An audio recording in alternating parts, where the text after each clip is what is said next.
Welcome back to another World Cup Fantasy Deadline stream, the final one of this tournament. We have the third place playoff tonight between France and England, and tomorrow the grand finale between Argentina and Spain. I haven't used any of my transfers so far, and of course we have 6 at our disposal. We can pick 8 players from a single country, and I've got the maximum captainship activated, so I don't need to worry about the captaincy whatsoever. It would have been Mbappe tonight, and I'm very confident he will start, and Lionel Messi tomorrow, but maybe it'll be somebody else who gets the most points in my 50-man squad, and that's how things will go in terms of the structure. But what you want to do is start all your English and French players first and foremost, and then sub them out for some Argentinian and Spanish players, and that way you can maximize your chances of scoring World Cup fantasy points. FPL could be released over the next couple of days, and if you want to see that content going into next season, then drop a like on this video, subscribe to my channel, and you know the drill by now. Hype, like, subscribe, and also share. That's the most important thing. Comment and engage in the live chat. At the beginning of each month, I'll be gifting memberships like I did a couple of days ago, and there's also UCL fantasy content to look forward to. I'll be there every step of the way for the Champions League, and if you want me to cover the Euros in a couple of years' time, well, I've done it for the last 2, and now that completes 2 World Cup tournaments as well, after this one concludes in just a day's time. But it doesn't stop there. Club World Cup, I've done it all here when it comes to fantasy football, and I'm very open to covering FPL and UCL Fantasy next season once again. Let's go straight into your questions and comments as always, and I'd highly recommend you join my Discord server. There is a link in the description, and you can still join my World Cup Fantasy Mini League. All your points from Matchday 1 will count, so why not join and become part of one of the biggest mini leagues in the world. Banjo says last deadline of the tournament with our boy Dylan, so at 8:30 p.m. we can sort our France and England players and then our main event contenders. Yes, that's a very good summary, and we've still got plenty of time. 2 hours, 50 minutes give or take to lock in our final squads. Will Spain contain Messi? Will Mbappe score plenty for a golden boot? Are Tuchel's English Lions going to finish strong or fail as usual? Who will win today and who will be World Cup winners tomorrow? Well, I'll answer them one at a time. I don't want to jinx it. I'm very superstitious as well, so anything about Argentina I might answer with a bit of caution. But will Mbappe score plenty for a golden boot? I think he will score. Possibly a brace. I don't think he'll score a hat-trick, but you never know with Kylian Mbappe. He is one of the best players of all time in World Cup football. Yeah, I think Mbappe has a genuine chance of winning the golden boot. I think with Thomas Tuchel, I mean, he approached Wednesday completely wrong after going 1-0 up. The game plan was essentially to just hold on, but there was nothing more to it. And you can go 5 at the back and do all these different things, bring on a defender for an attacker, and it can still work very well. But the fact that England made 2 successful passes in the space of 19 minutes, and that was Pickford to Stones and Stones to Pickford, I mean, that's quite frankly embarrassing. And I think England had a genuine chance after being 1-0 up. That was the perfect moment for them to then expose Argentina, who would have been a bit more open.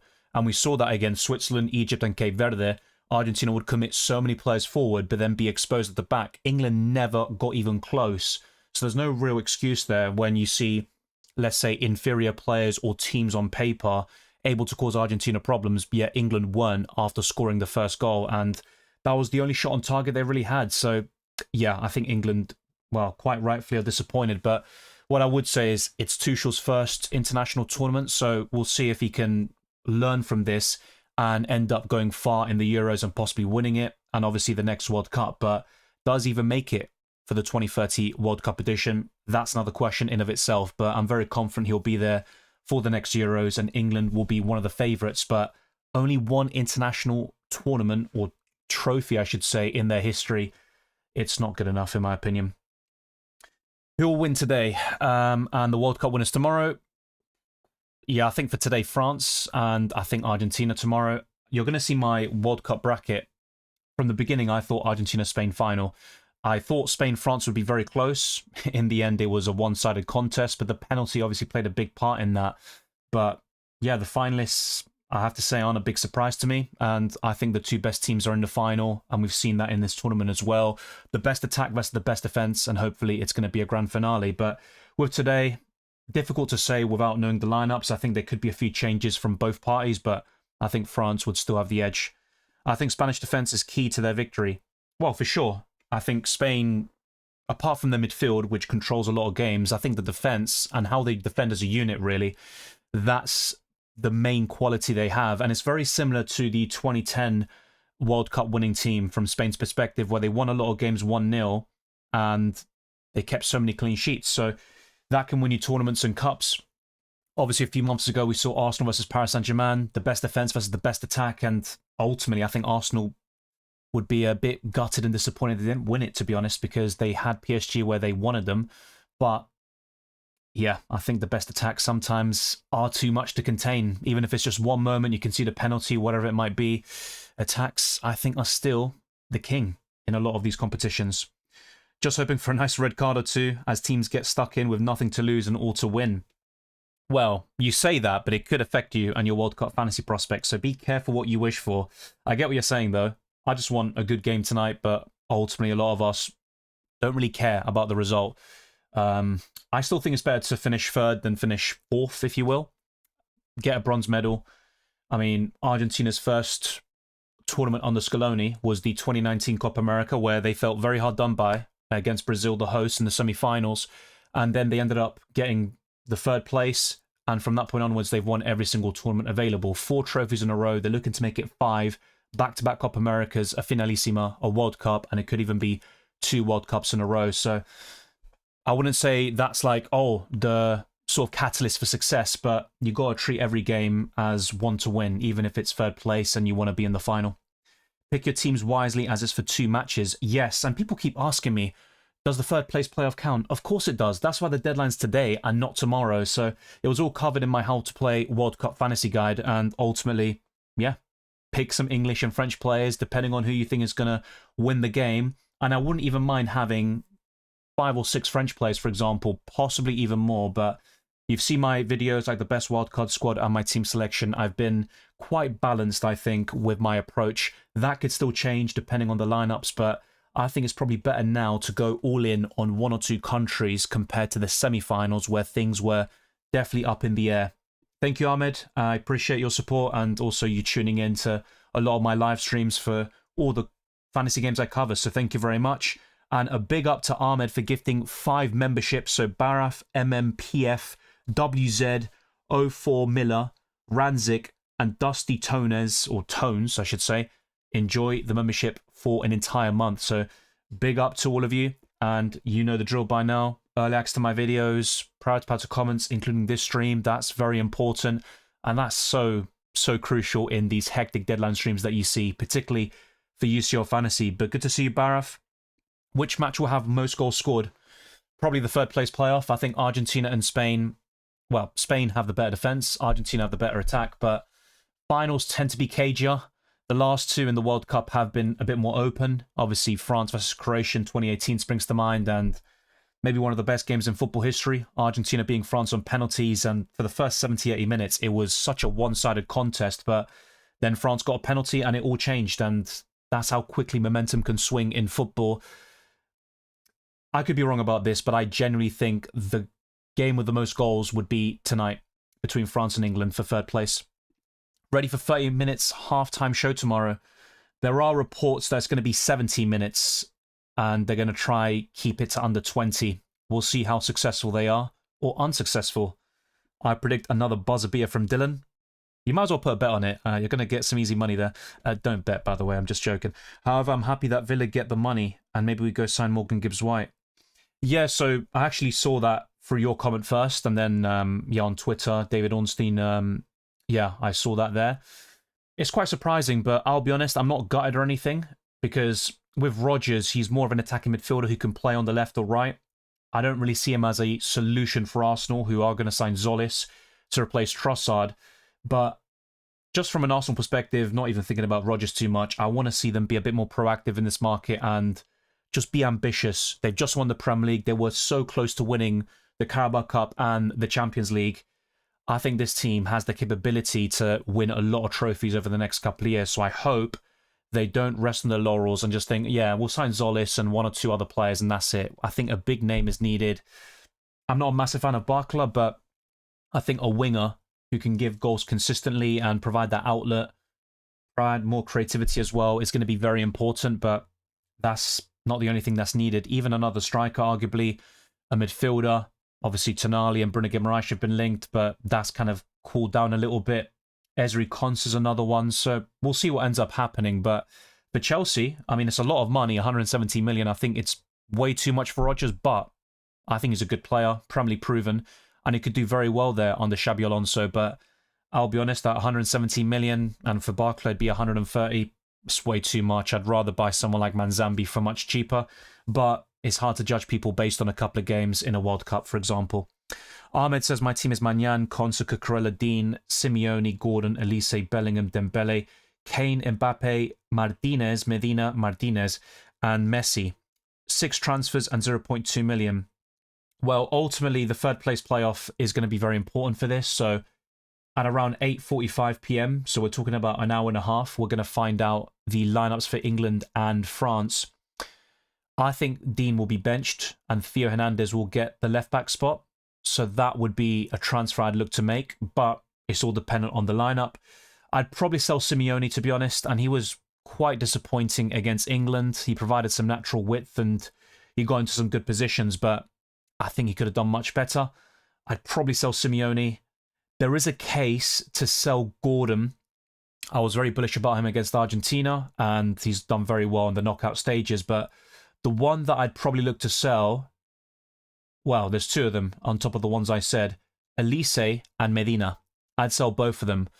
I wouldn't mind getting another Argentina player in there like McAllister or maybe Romero, but I think in this case, you probably go for a Spanish option defensively. So Theo Hernandez or another French defender who starts for Luca Dean. I would also bring in McAllister for Simeone if possible. I think Elise to Yamal would be ideal. But another midfielder I like is Olmo. And it also depends on your predictions for the final between Argentina and Spain. But an all-in approach definitely wouldn't be a bad thing for Matchday 8. It's a bit different to the semi-finals, as I alluded to earlier. But I think keeping both Martinez's is fine. Mbappe, Kane, all good. Obviously, Messi, I think, has to be in there.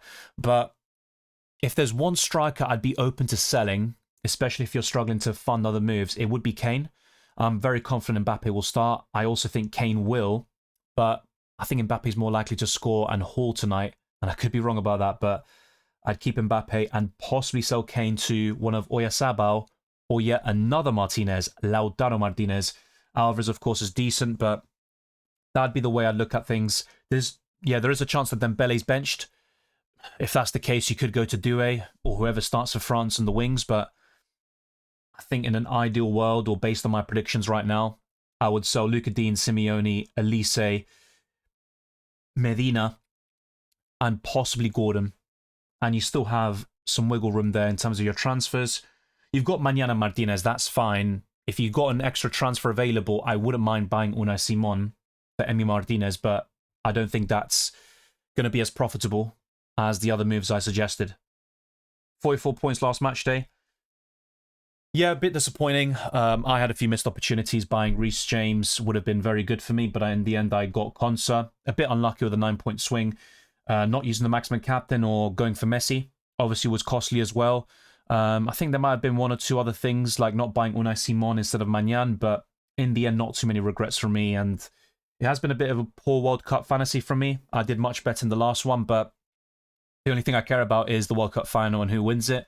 And yeah, this is just a bonus, really. But the aim is to get into the top 100k, finish as strongly as possible. That's all I can really do at this stage and get a green arrow. So that's what I'm aiming to do now. Can we... Well, no, you can't captain anyone because it just goes automatically to your highest scoring player. So yeah, that's not really going to be a factor for you. Yeah, probably. I think France will rotate quite heavily, but Magnan and Mbappe should still start. Mbappe and Kane score hat-tricks each? No. Mbappe could score a hat-trick. I don't think Kane will. Thank you, Banjo.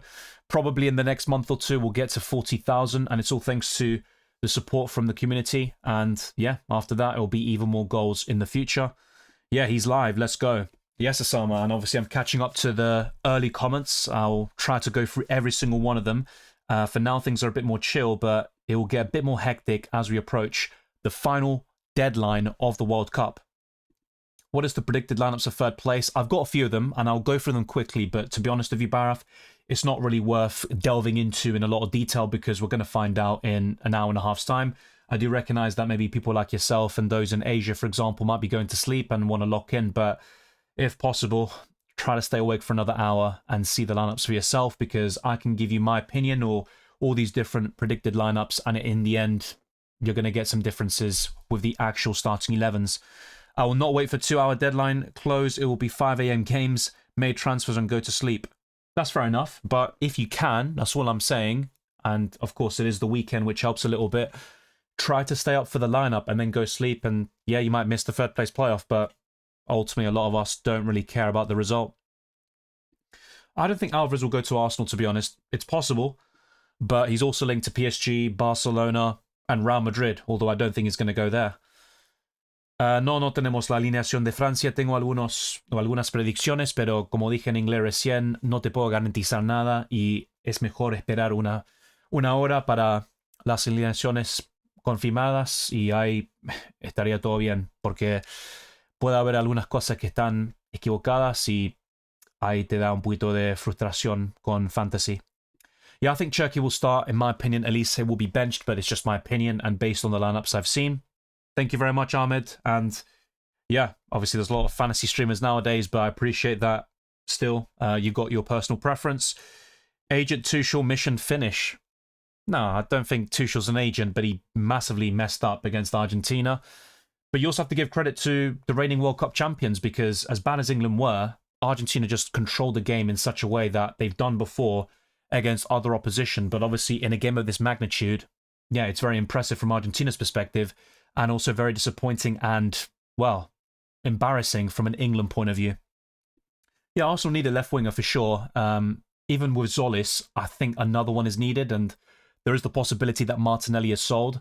But I just think Arsenal need more quality in the attack. We saw that last season, and against Paris Saint-Germain, we saw another example where Arsenal did well to contain PSG. They could have won the final. Obviously, that mistake by Mosquera that led to the penalty was quite costly, but Arsenal couldn't keep the ball or sustain attacks and pressure on Paris Saint-Germain. If they could have scored the second or third goal and won the Champions League. So that's the next level for Arsenal to reach in order to become the best team in Europe. They already are in England, but that can change very quickly if they rest on the laurels, so I hope they don't.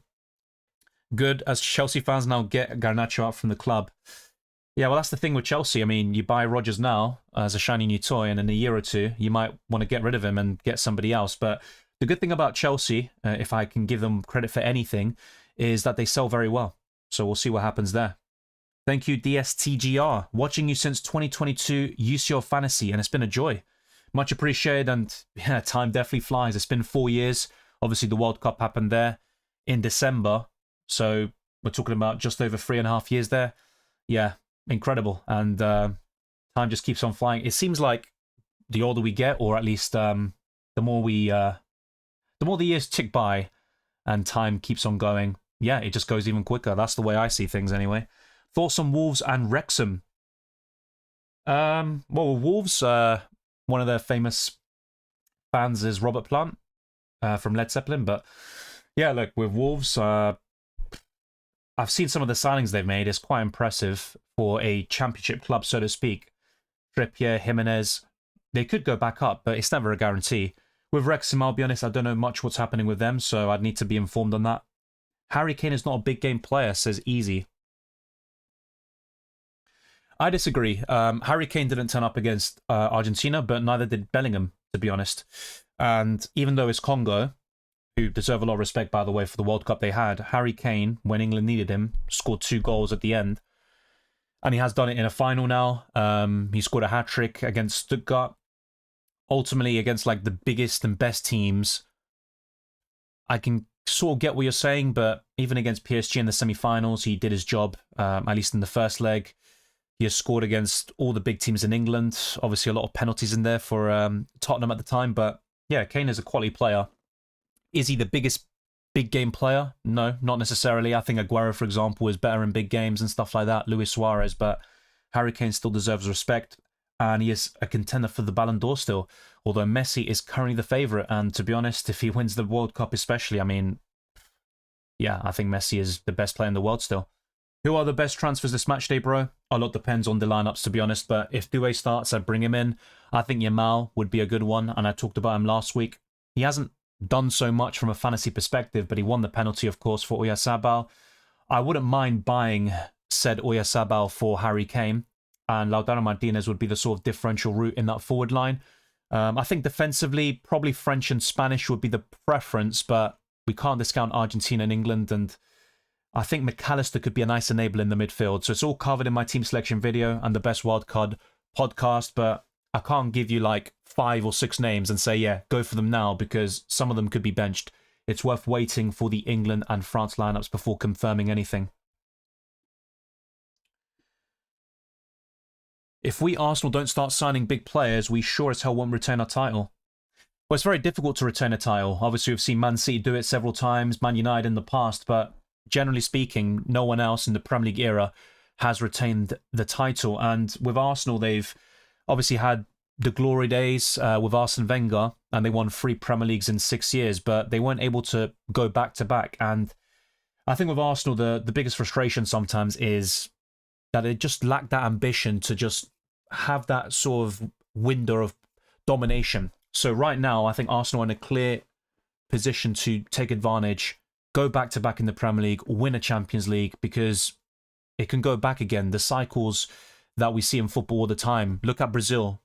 24 years ago when they won the World Cup, people thought, oh, they're going to win the next one. They've already been in the last 3 finals. And now look, they haven't been even close to a World Cup final, let alone winning it.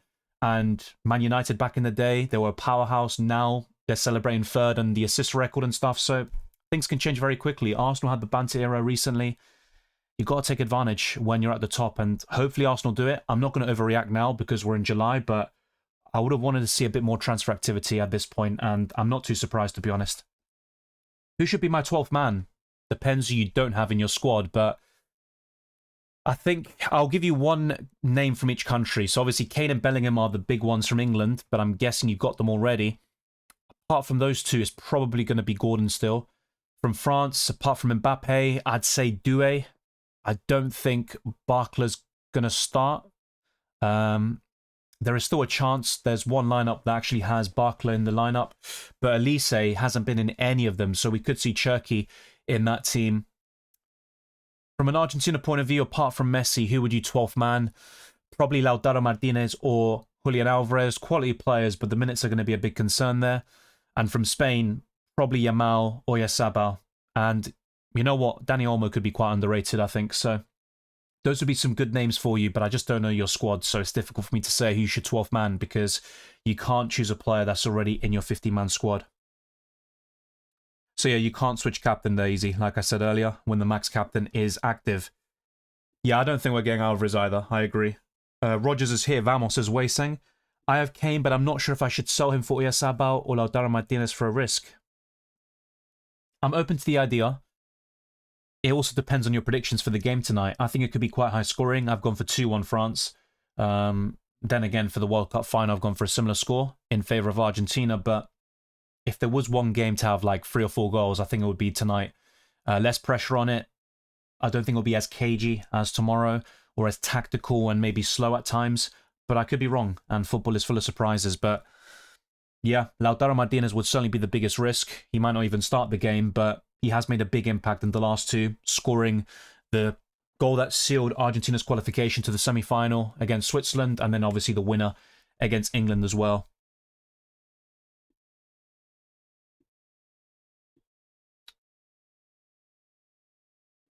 Hi Dylan, thanks for the notifications. I saw the stream and saw there is a deadline day. No worries, Josh, and that's the good thing sometimes about my streams. People remember that there's a deadline to look forward to in UCL Fantasy, FPL, or in this game. Even my friends have told me that as well, so I'm glad that I've helped in one way, even without actually doing anything in this case. Now the English fans already want Tuchel sacked. Some of them, not all. I wouldn't judge an entire population or fan base based on a few people online. I still think Tuchel is one of the best managers, but you know, when going into this tournament, people would say, oh, Tuchel's the best on the international stage, like he's proven at club level and stuff, but I think internationals are a whole different ball game, and Scaloni, for me, is definitely the best when it comes to internationals. De La Fuente is also up there, of course, his mentor. Deschamps, of course, has done a great job at France, but you could argue they have underperformed a little bit, particularly in the semi-final against Spain. They just weren't good at all. Yeah, we'll get the lineup, not in half an hour, because the game's at 10 p.m., so in 2.5 hours. Yeah, we're looking at an hour's time, maybe an hour and 10 minutes. No, thank you. Garnacho is not going to go to Arsenal. Wagwan Chat and Dylan, Rodgers to Chelsea for a silly price. Yeah, look, the Chelsea fans are happy. I'm not going to start being salty and say, oh, like, fair enough. It's a good signing, or at least it's a good player. The fee is very heavy. I'll be honest, if you're asking me, do you want Rodgers for 170 million? I'd say no, but the market is completely gone now. Anderson, 130 million. Gordon, 70. I mean, there are many more examples where that came from. So it's the market we're dealing with here. But I think Arsenal need to buy some prolific players in the attack, those who offer creativity as well. And Rodgers certainly can do that, goals and creativity. But I think Rodgers is a bit of a, well, he's more of a physical player for me. He's not the quickest, but he's got the strength. He's got the, I think he's an all-rounder. He's not a traditional winger per se, which Arsenal desperately need. And people were saying, oh, if Rodgers goes to Arsenal, what about Eze? Well, yeah, it's not going to be an issue now. Thank you, Gustavo. Gracias por tu contenido, Dylan. ¿Qué opinas del odio generalizado y orquestado contra Argentina? Parece algo planeado. Da un poco de pena porque Argentina ha sido un grandísimo equipo estos años. Gracias, Gustavo. Y te digo la verdad, estoy totalmente de acuerdo. Muchas veces río de lo que dicen la gente porque...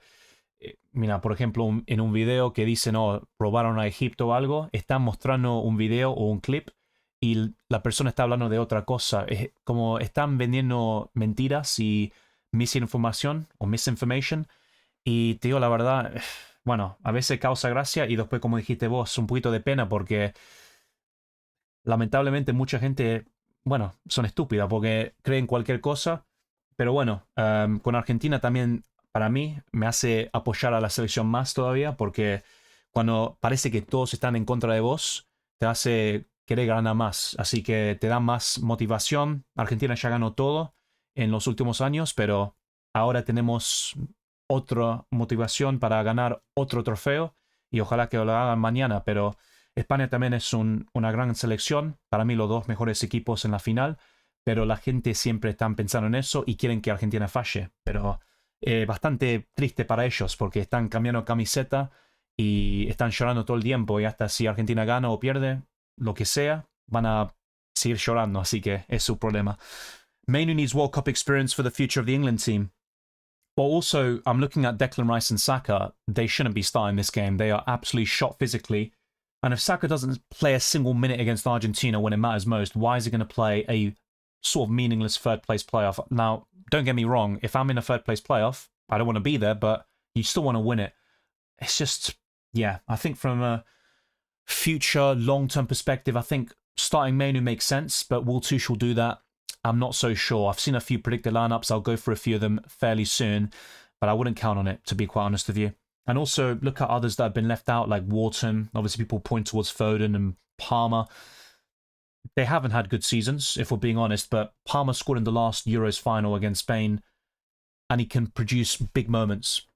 So, yeah, I think there's a lot of things that were kind of strange with the original selection, and I said this from the beginning of the tournament, but I still felt that England had enough to reach the semi-finals, especially with the opposition they had.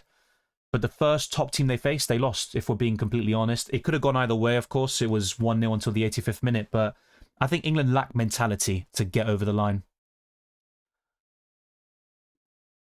Easy says the highlight of tomorrow is Donald Trump handing the trophy to the winner. Yeah, that reminds me of last year with the Club World Cup final. No, thank you. All I care about is, yeah, a great game of football and for Argentina to win. I don't think the best player in the world can be playing MLS. It's Messi, mate. I mean, look what he's doing in this World Cup. Not much more has to be said, to be honest. I mean, Dembele, people are saying for the Ballon d'Or.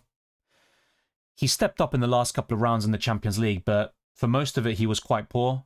He was rested in a lot of games in Ligue 1. Mbappe, he's got a shout, but in terms of the trophy front, that's what lets him down. Harry Kane is the other one, but yeah, to be honest with you, if Argentina win the World Cup, Messi's going to win the Ballon d'Or, so might as well prepare for it. And he is the best player. I think he already deserves the 8 he has. He easily could have had 9 or 10, so I mean, I'm not going to see a problem with it, but maybe others will. Yeah, to be honest, easy. I don't care about, people like that. All I care about is the football, not the sort of celebrity thing. Some creators already making the early FPL draft. I actually made one today, but it's FPL.team. Like, the prices aren't going to be exactly like that. For example, Nico Riley, 7 million. Let's see if that actually happens, but I very much doubt it. But I've got a rough draft. There could even be a video fairly soon, and we'll see when the game launches, but it should be within the next week or two. Josh says, very sad about England. My opinions on Tuchel, he gave England belief, unlike Southgate. Kane Bellingham said Euro 2024 lacked motivation. He changed it, picked a structure over big names, trusted Spence.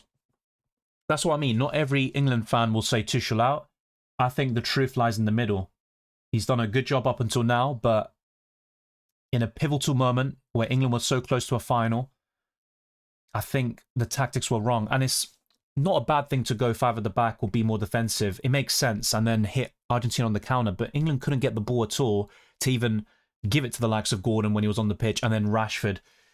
So that's the main disappointment. You can't have 2 successful passes in 90 minutes or 12% possession from the time Gordon scored to the second Argentina goal. I mean, that's horrendous. Even against the Spain or Argentina, you can't concede that much territory and possession. But I get your point, and that's why you can't judge him based on one tournament. But look, people always talk about like routes. Oh, Argentina had an easy route to the final, or France as well to the semi-final. England as well in the last couple of tournaments, if we're being honest. But you have to beat what's right in front of you. And sometimes you get a situation like, oh, Argentina would have faced Portugal in the quarterfinals, but Portugal got dominated by Colombia in the group stages, and then Colombia lost to Switzerland. So things can change very quickly. And with England, they have been all types of opposition. I think the Mexico game was a rare example we've seen of like England being united, even with the fan base, and really believing in the team and thinking, wow, we've overcome a tough moment and hurdle, even though Mexico are quite average, if we're being honest. But in the altitude, with the red card, conceding a penalty, we've still overcome that adversity. But then against Argentina, a team with a lot of talent, that's where the mentality is lacking to get over the line, in my opinion. But Tuchel could change that. Maybe in Euro 2026, not 2026, sorry, in 2028. We'll wait and see what happens there. But I think England will go far again. But will they win the trophy? Only time will tell. Goldhead says, no. Us United fans are not celebrating third. Yeah, well, I'm not saying all United fans are, by the way, but some of you are. I've seen some very strange things, but we can't generalize a fan base, like I said earlier. So that's why I'm not going to say that. It's a bit of banter there. But some of your players were. I mean, taking that selfie with Bruno, just saying. Dembele and Analyse out if they don't start, yes. But I think it's more likely Dembele starts and Analyse is on the bench for Turkey. We'll find out in an hour. Masterclass versus Mexico, he did very well, says Josh. I know these fans have to find blame, and yes, his subs might be questionable, but I'm just gutted people are saying he should be sacked. But that's the era we live in. It's very reactionary, and obviously the emotions are very raw in the moment, and there's so much history and rivalry between Argentina and England, so there's an added spice to it. And I'll be honest, like, even at 1-0 down, I thought Argentina would score. I had that confidence. I was like, nah, Argentina are dominating so much. There's no way they're not going to score in this game, despite England defending well at times. And yeah, I think it's way too reactionary to say Tuchel should be sacked, if I'm being honest. One of Kane, Oyarzabal, Mbappe, and Messi is the 12th man, simple. Yeah, I'd probably pick Mbappe, if I'm being honest. He's my favourite captain for Matchday 8. Yamal versus Messi, son versus father of Barca. Yeah, look, Yamal is going to end up being a great player, but no matter what happens, there's only one Lionel Messi, to be honest. Pick 2 of Gordon, Bellingham, and Rodgers. Gordon and Bellingham. And I'm not saying that because he went to Chelsea. I mean, we'll see how he does, but yeah, from a World Cup fantasy perspective, the only reason I pick Rodgers over Gordon is if Gordon's benched, really. Before Tuchel got the job, Pep was the first choice, but he rejected it. Yeah, that's true. And there have been links with Pep for quite a while. Tuchel's still a good manager. I'm not going to say he's elite. I don't think he is, but he is one of the better managers in the world. Is he top 5? No, I don't think so. Top 10? Definitely top 20, I'd say. But when people were saying he's the best on the international stage, better than Scaloni, I mean, that's where I just switch off and, yeah, let people do the talking, because in some cases they don't know what they're talking about. Just saying. Spurs looking stacked this season. Well, they're not going to finish 17th. And with no Europe as well, there is no excuse for Spurs, really. They should have a decent cup run and compete for European spots. Not necessarily the Champions League, but they should qualify for the Europa League or Conference. And if they do, they'd be favourites, or one of them, to win that trophy. Senor Benyor, I'm going to say, even though you've got no Enya, says, I need to learn more Spanish. It's good to learn more languages, not necessarily Spanish, but yeah, I like it. I do prefer, well, I'm better at speaking English, believe it or not.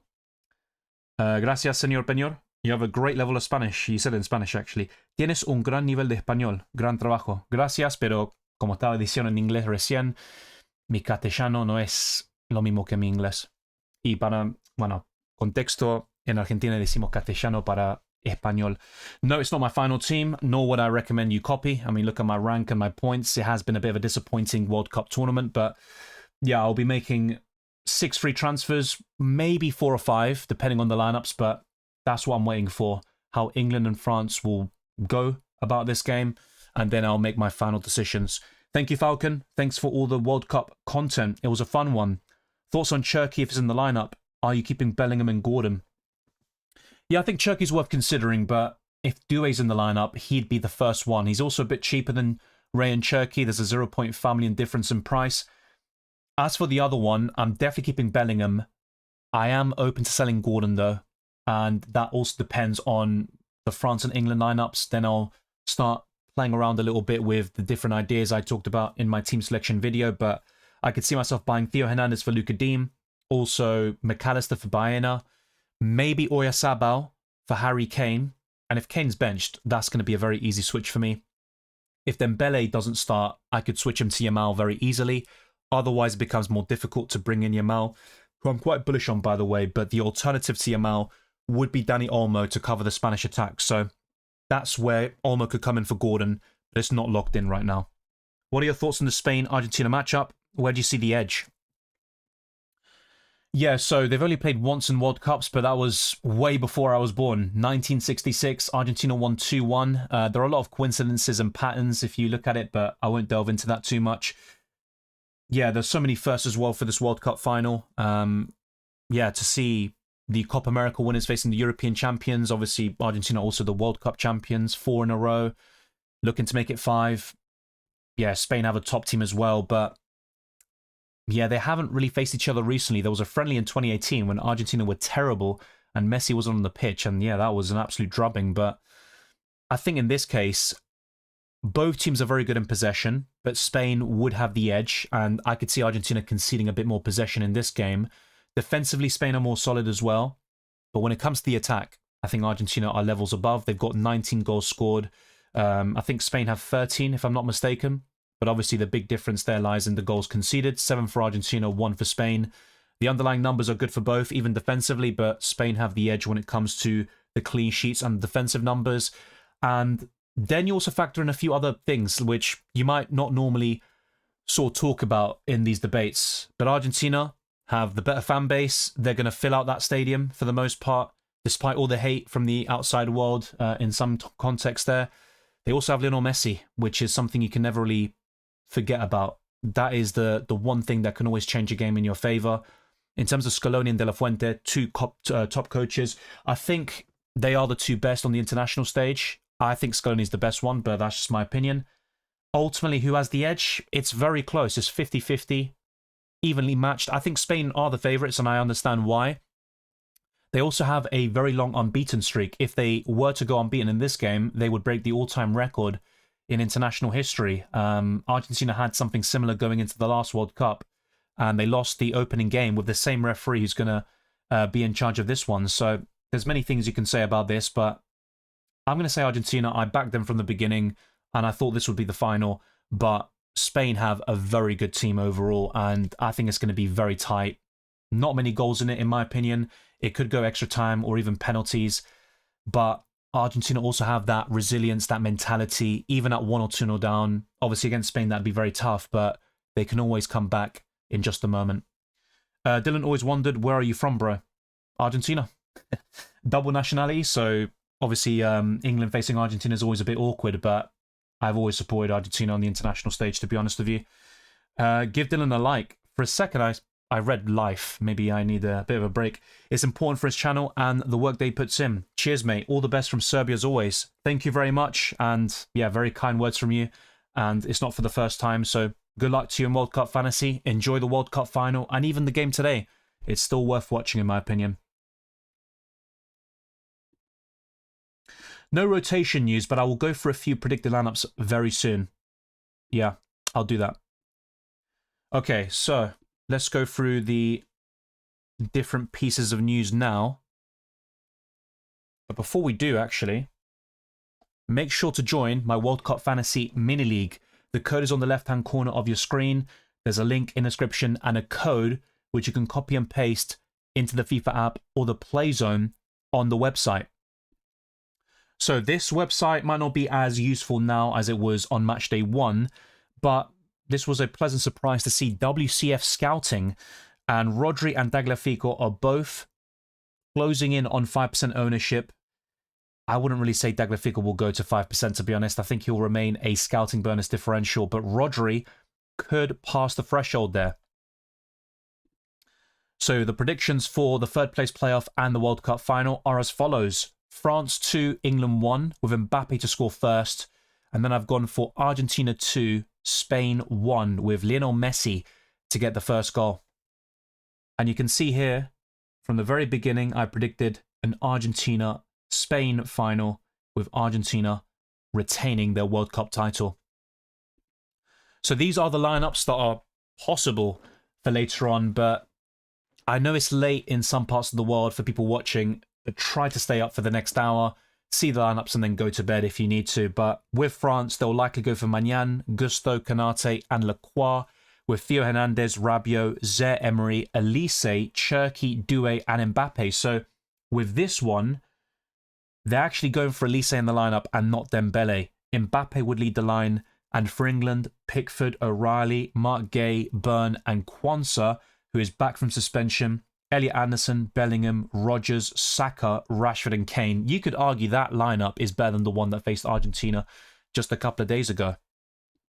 But here you have another predicted lineup for France, and there are a few changes here. So the back five, well, I say back five, the goalkeeper and the four defenders are the same, but they've got Kante in there alongside Zaire Emery.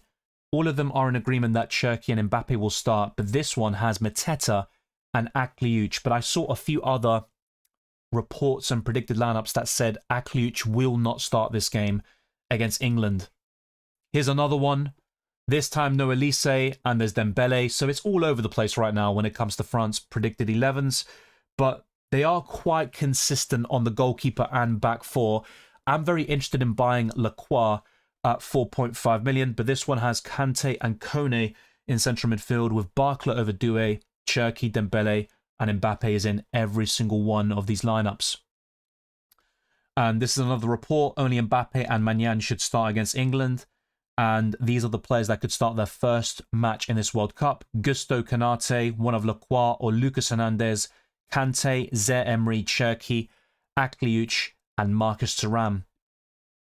And this was another one of Deschamps refusing his players a free evening in Miami, demanding full focus on the third place playoff, which will be his final game in charge of the French national team, winning the Nations League, if you count that as a trophy, and the World Cup, of course, and reaching another final and being very competitive. The quarterfinals of 2014 against Germany, France got to that stage, and obviously the semi-finals of this edition as well. Very consistent, and yeah, France definitely one of the most successful national teams over the past 20 to 30 years now. So once the lineups are out, I'll be covering them, but before I go back to your questions, let me show you my current transfer plans before seeing the England and France lineups. I'm going to show you these players on screen from Matchday 7, but the less said the better in certain cases, and there were a few missed opportunities, like not buying Reece James for Quansah.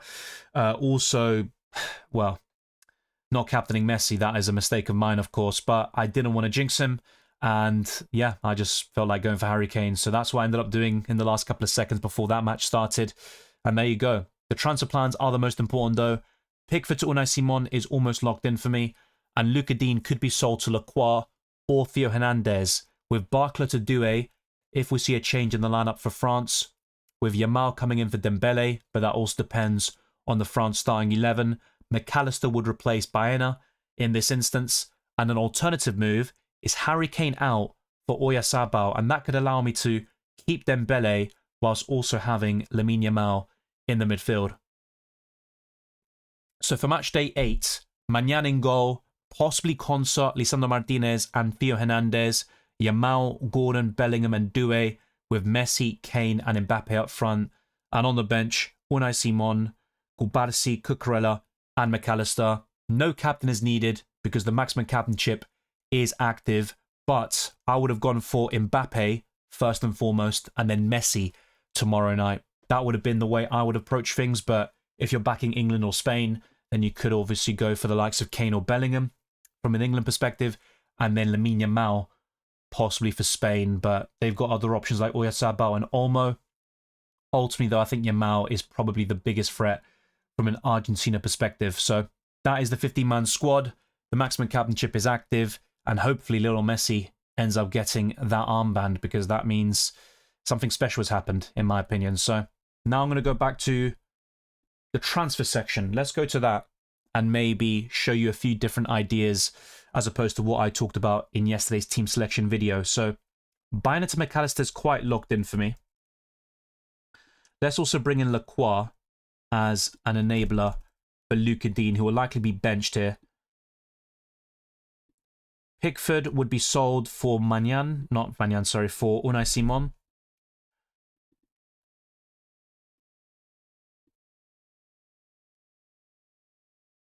And that leaves me with 0.1 million in the bank and free transfers. Then I could do Barkla to Yamal. Maybe Gordon as well could be downgraded.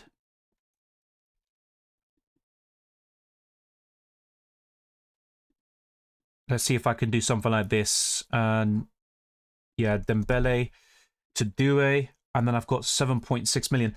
I'll be honest, if I could do this, I would, but I'm 0.1 million off. So it requires a -3 hit or changing one of the other players that I've talked about here. But from Argentina's perspective, I think in the midfield, it's either McAllister or Enzo Fernandez. Lacroix is the cheapest French defender I can buy. Unai Simon for Pickford.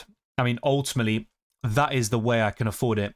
By keeping Pickford and selling Maignan instead. But that means a double up in the England defence, which I'm not a big fan of. But that allows me to buy Dani Olmo and Yamal in the midfield. So that could be the final set of transfers there. It's not ideal, to be honest. I think France have the edge against England, but ultimately I think both teams will score, so it might not even matter that much in the grand scheme of things. And yeah, it also depends on if Doué and Lacroix actually start in the first place. What about Konsa and Bellingham? Gordon could be worth keeping, but those are some transfer plans there in World Cup Fantasy. And in an hour's time, I'll start to lock things in with the 6 free transfers. I might not use every single one of them, but it is a possibility, and I think it's very likely I'll use at least 4 of those free transfers. But make sure your chip is active, whether it's the maximum captain, the 12th man. Make sure you've saved your team as well. But in terms of transfers, I would wait for another hour or so. Thank you, Ahmed, for being a member for 21 months. Thanks so much for all your hard work. Much appreciated, mate, and all the best in World Cup Fantasy. Enjoy the next 2 games, the final ones of this tournament, and yeah, hope to see you very soon as well. If I take all French and Argentina players, maybe one from both England and Spain, any thoughts on this? Well, it's a risky strategy, to be fair. So you're looking to do, what, 6 from each, or maybe 6 from France, 1 from England, 1 from Spain, and 7 from Argentina. Yeah, that could work. It's just, it's an all-in strategy. And if the results go against you, it could be a bit of a tough one. I'll be honest, looking beyond the predictions and stuff we have for the game, I think Spain have more quality World Cup Fantasy assets than Argentina, and the same goes for France compared to England, but that's not to say that Bellingham or Kane can't stack up to Mbappe or all the rest, because they are definitely better than the other French assets, and the same goes obviously for the final. So it's a good strategy. I think it can definitely work if you're that confident about France and Argentina winning their respective games, but it is very risky, to be honest with you, and I'm not going to do that. It will be a bit more balanced from my side of things. Even if I end up going for an all-in approach, it won't be as extreme as that. Thank you, Omar. Saludos desde Ecuador. Gracias por tus videos. Ayudan bastante. Estoy en el top 3 en 2 de mis ligas siguiendo algunos de tus consejos. Ojalá se pueda terminar bien. Ojalá que sí y que puedes ganarlo. Sería muy bueno, pero gracias por tu apoyo y tus palabras. Ojalá que disfrutes World Cup Fantasy y también los partidos que quedan. I didn't do great this year, says Josh. I was watching videos the second they dropped. 4-people league, finished 100 points below number 1. I started Matchday 1 so well, went downhill when I forgot to captain David versus Qatar. Oh, that would have been a game changer. He scored a hat-trick, but yeah, once something like that happens, you could lose motivation, and then it sort of slips by you, so I understand that. But yeah, I actually did very poorly on Matchday 1 compared to other people, but then I did very well from Matchdays 2 to 5, but yeah, 6 and 7 were very disappointing to say the least, so it is what it is. I mean, this is probably the worst I've done in any cup competition when it comes to fantasy games, but it is what it is. Bellingham or Elise? If they both start, I'd probably say Elise, but it's hard to say sell Bellingham. If it's a case where you don't have Bellingham and Elise starts, I'd probably lean towards the France side of things there. Also, Ballon d'Or new rule is player playing in non-European clubs can win Ballon d'Or. I'm not sure where you've heard that from, by the way, but the one Ballon d'Or weird thing we've seen, which has never been done since, is extending the voting in 2013, which allowed Ronaldo to win it over Ribery. That's all I'm going to say. Josh says, thanks for the take on Tuchel, Dylan. It makes me feel better now. I just wanted to say my opinion since I hadn't told anyone. I'm very proud of the squad and wish people weren't so reactionary. Well, it does help that I don't have any attachment to the England national team. I'll be honest, I've never been able to connect with them, and I have tried, I'm not going to lie. I also think what plays a part is a lot of English people, I'm not saying everyone, but a lot of them have been arrogant, and they just say, oh, Argentina are crap, it's just Messi, so we should be beating them. And then at 1-0, they're like, oh, we've been the better team up until now, so they just think we should win this. That sort of arrogance and mentality that we're better also plays a part in this sort of analysis. They just think we've missed a golden opportunity against an average Argentina side. Is an average Argentina side? People can keep saying that. They also did in the last World Cup, but they've won 4 trophies in a row. And to win a World Cup, you can't be average. You can be maybe the worst World Cup winners of all time, like we saw with Arsenal, or the worst Premier League winners of all time. You still got to be good enough to win it and better than the rest. And sometimes you don't have to be the best to win a cup competition. I've always said that, but Argentina were the best team in the last one, and they've won back-to-back Copa Americas for a reason. And they also had many different records, which I'm not going to go into, otherwise we'll be here all night. But I think that plays a big part in why people have been so reactionary and thinking with their emotions and not their head when it comes to Thomas Tuchel and England in general.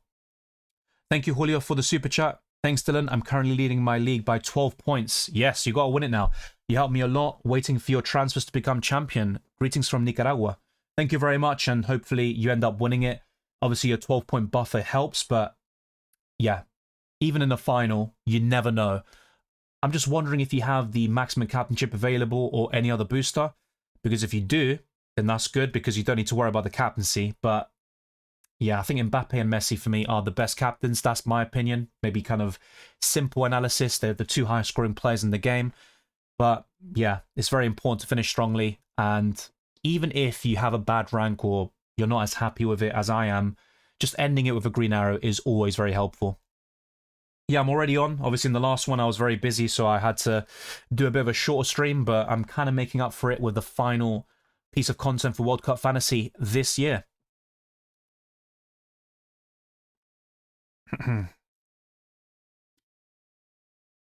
Yes, so O'Reilly is expected to start, but it's not a guarantee either way. So we're going to find out in 30 to 40 minutes how England and France will start the game, but I think O'Reilly will be there.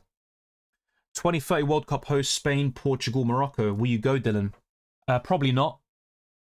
No, I don't think so. I mean, never say never. If the opportunity arises, I'd love to go. But I'm also very superstitious. And yeah, with Argentina winning the last one, I'm always watching in the same spot.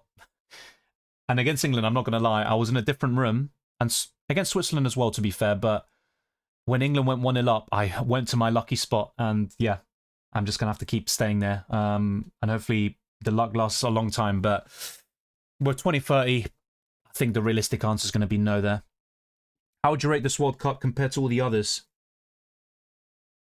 Well, look, there is an element of bias with this one, and I think with Argentina doing well, that will always like help a little bit in my enjoyment of the World Cup. But I genuinely think, even taking that aside, the 2018 one, there were some good matches and moments, but I think that was the worst World Cup I've watched. 2018. Even 2002, which was even worse for Argentina, crashing out in the group stages. Obviously, I was very young for that one, but that would have been a better World Cup, and Brazil won it. Not exactly my favorite team, let's say. But I think from the ones I've watched, I remember a little bit of 2006. I wanted France to win the final, by the way, because of the Arsenal players they had.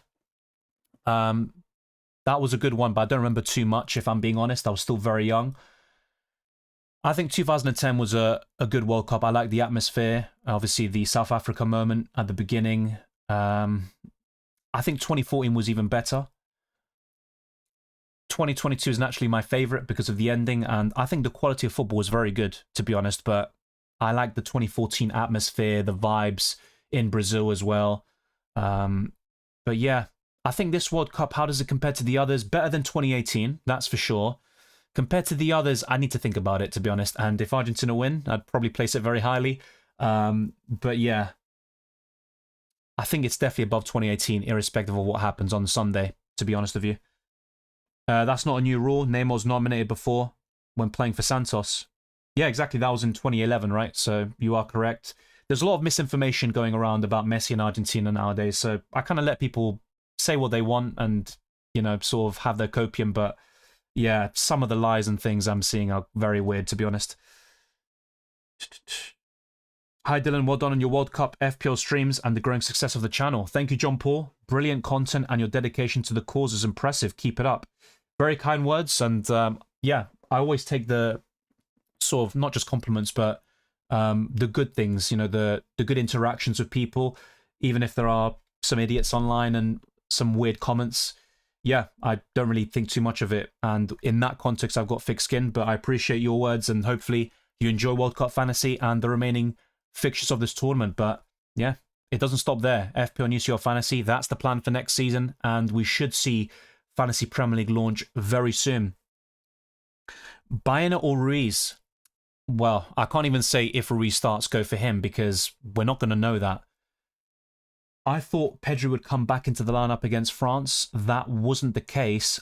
I think there's a genuine debate now that Ruiz will start the World Cup final against Argentina. I'd probably lean towards Ruiz, but I think the minutes for both of them will be quite insecure. Dylan, I'm curious, what have you made of the refereeing fiasco of the Argentina games? Well, I'll be honest, like the Egypt one was the main controversy. Every single big decision was correct, but obviously if I say that, people will just say I'm biased. But I look at the Salah incident, and then Argentina scored afterwards. It was a dive by Salah. What else was there? The disallowed goal. I'm seeing people say, oh, if they didn't disallow that and it was unfair, it would have been 3-0 Egypt. Not really, because they scored the second goal a few minutes afterwards, and they didn't disallow that for no reason. And there was a foul on Lisandro Martinez. Whether people like it or not, it is a foul. And people have said stuff like, oh, if that was Argentina, they would never disallow it. It has happened. Against Paraguay, they went almost 2 minutes before the goal, and there was a goal scored by Messi, to disallow it for a foul, which in my opinion, by the way, was an actual dive by Almiron. So, like I said, I think a lot of people are kind of like walking away with their own narratives. And fair enough, people can say, I think this decision was wrong, or, you know, Argentina get a few decisions their way, like they should have been booked and they get away with it, or they get so many free kicks and stuff. That's fair enough. I can understand that. But when people say, oh, the Egypt game was pure corruption, no. Egypt conceded 3 goals in the last 11 minutes and Argentina deserved to win the game. The same goes for Cape Verde. People were saying, oh, look at this free kick they didn't give to Cape Verde on the outside of the box. Paredes doesn't even touch him. The guy just dives, and there was no one complaining in the game. So, like I said, there's a lot of misinformation and lies anyway. So it just makes me support the national team even more, because when there's that sort of feeling that a lot of people are against you, it just makes you support the team more. It's a bit like Arsenal as well with the Premier League, and it is what it is. Let me see if the chat can actually load up so I can go through the other questions and comments as well. I fell... Oh, I feel the guy that didn't go. David, I screwed up on Matchday 1 with some bad defensive picks. Same here. Then forgot to bring on KDB Hall. My game was dead then. I managed to close in to 30 points from 100. That's a good comeback, and it sort of makes you think, what if? But yeah, I think fantasy games are always full of that. Even if you're doing well, you think, oh, but if I did this, I could be top 1k or top 100. It is what it is sometimes. Punjabi says, Dylan, I wouldn't be very confident of keeping more than 2 England players. France and Mbappe will go all out to score 2+ goals for the Golden Boot. Yeah, so what I show you on screen right now, or at least what I had a few minutes ago with Dani Olmo, it's just another way of being able to afford him. And I want to bring in at least one of Yamal or Olmo. But I agree with you. I'd rather have more French players than English. I don't think we need to get rid of all of them and just stick with 2 English. I think you could still have 3. 1 defender or Pickford in goal, Kane and Bellingham. I think that's still good. And Gordon is still a solid asset, but I'm not as confident about him as I was in the build-up to the Argentina game. Just Parky says, but further risk didn't work late on. Yeah, it's a bit disappointing sometimes when you take a risk and it goes against you, and then you sort of think, oh, this is why I play template or play it safe. But it's always good to just back your gut, even if the outcome goes against you a little bit at times. But yeah, I'll be honest with the Reece James one, for example, that would have been a differential play. I lost out on 9 points, so whilst I see the misfortune in it, I also just think you should have just gone for it. There's nothing to lose, and ultimately, yeah, those 9 points would have been quite handy. Twisted Parky says it's mostly the media and meatheads that think Argentina are not as good as us. Most fans are that stupid. We know the quality Argentina have without Messi.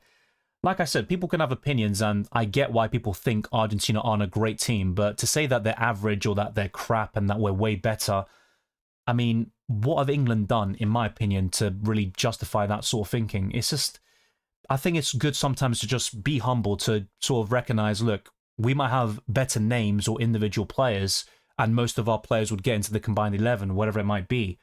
But yeah, the way people talk, it's like, oh, only Messi gets in. Tuchel's better than Scaloni. Pickford's better than Dibu Martinez.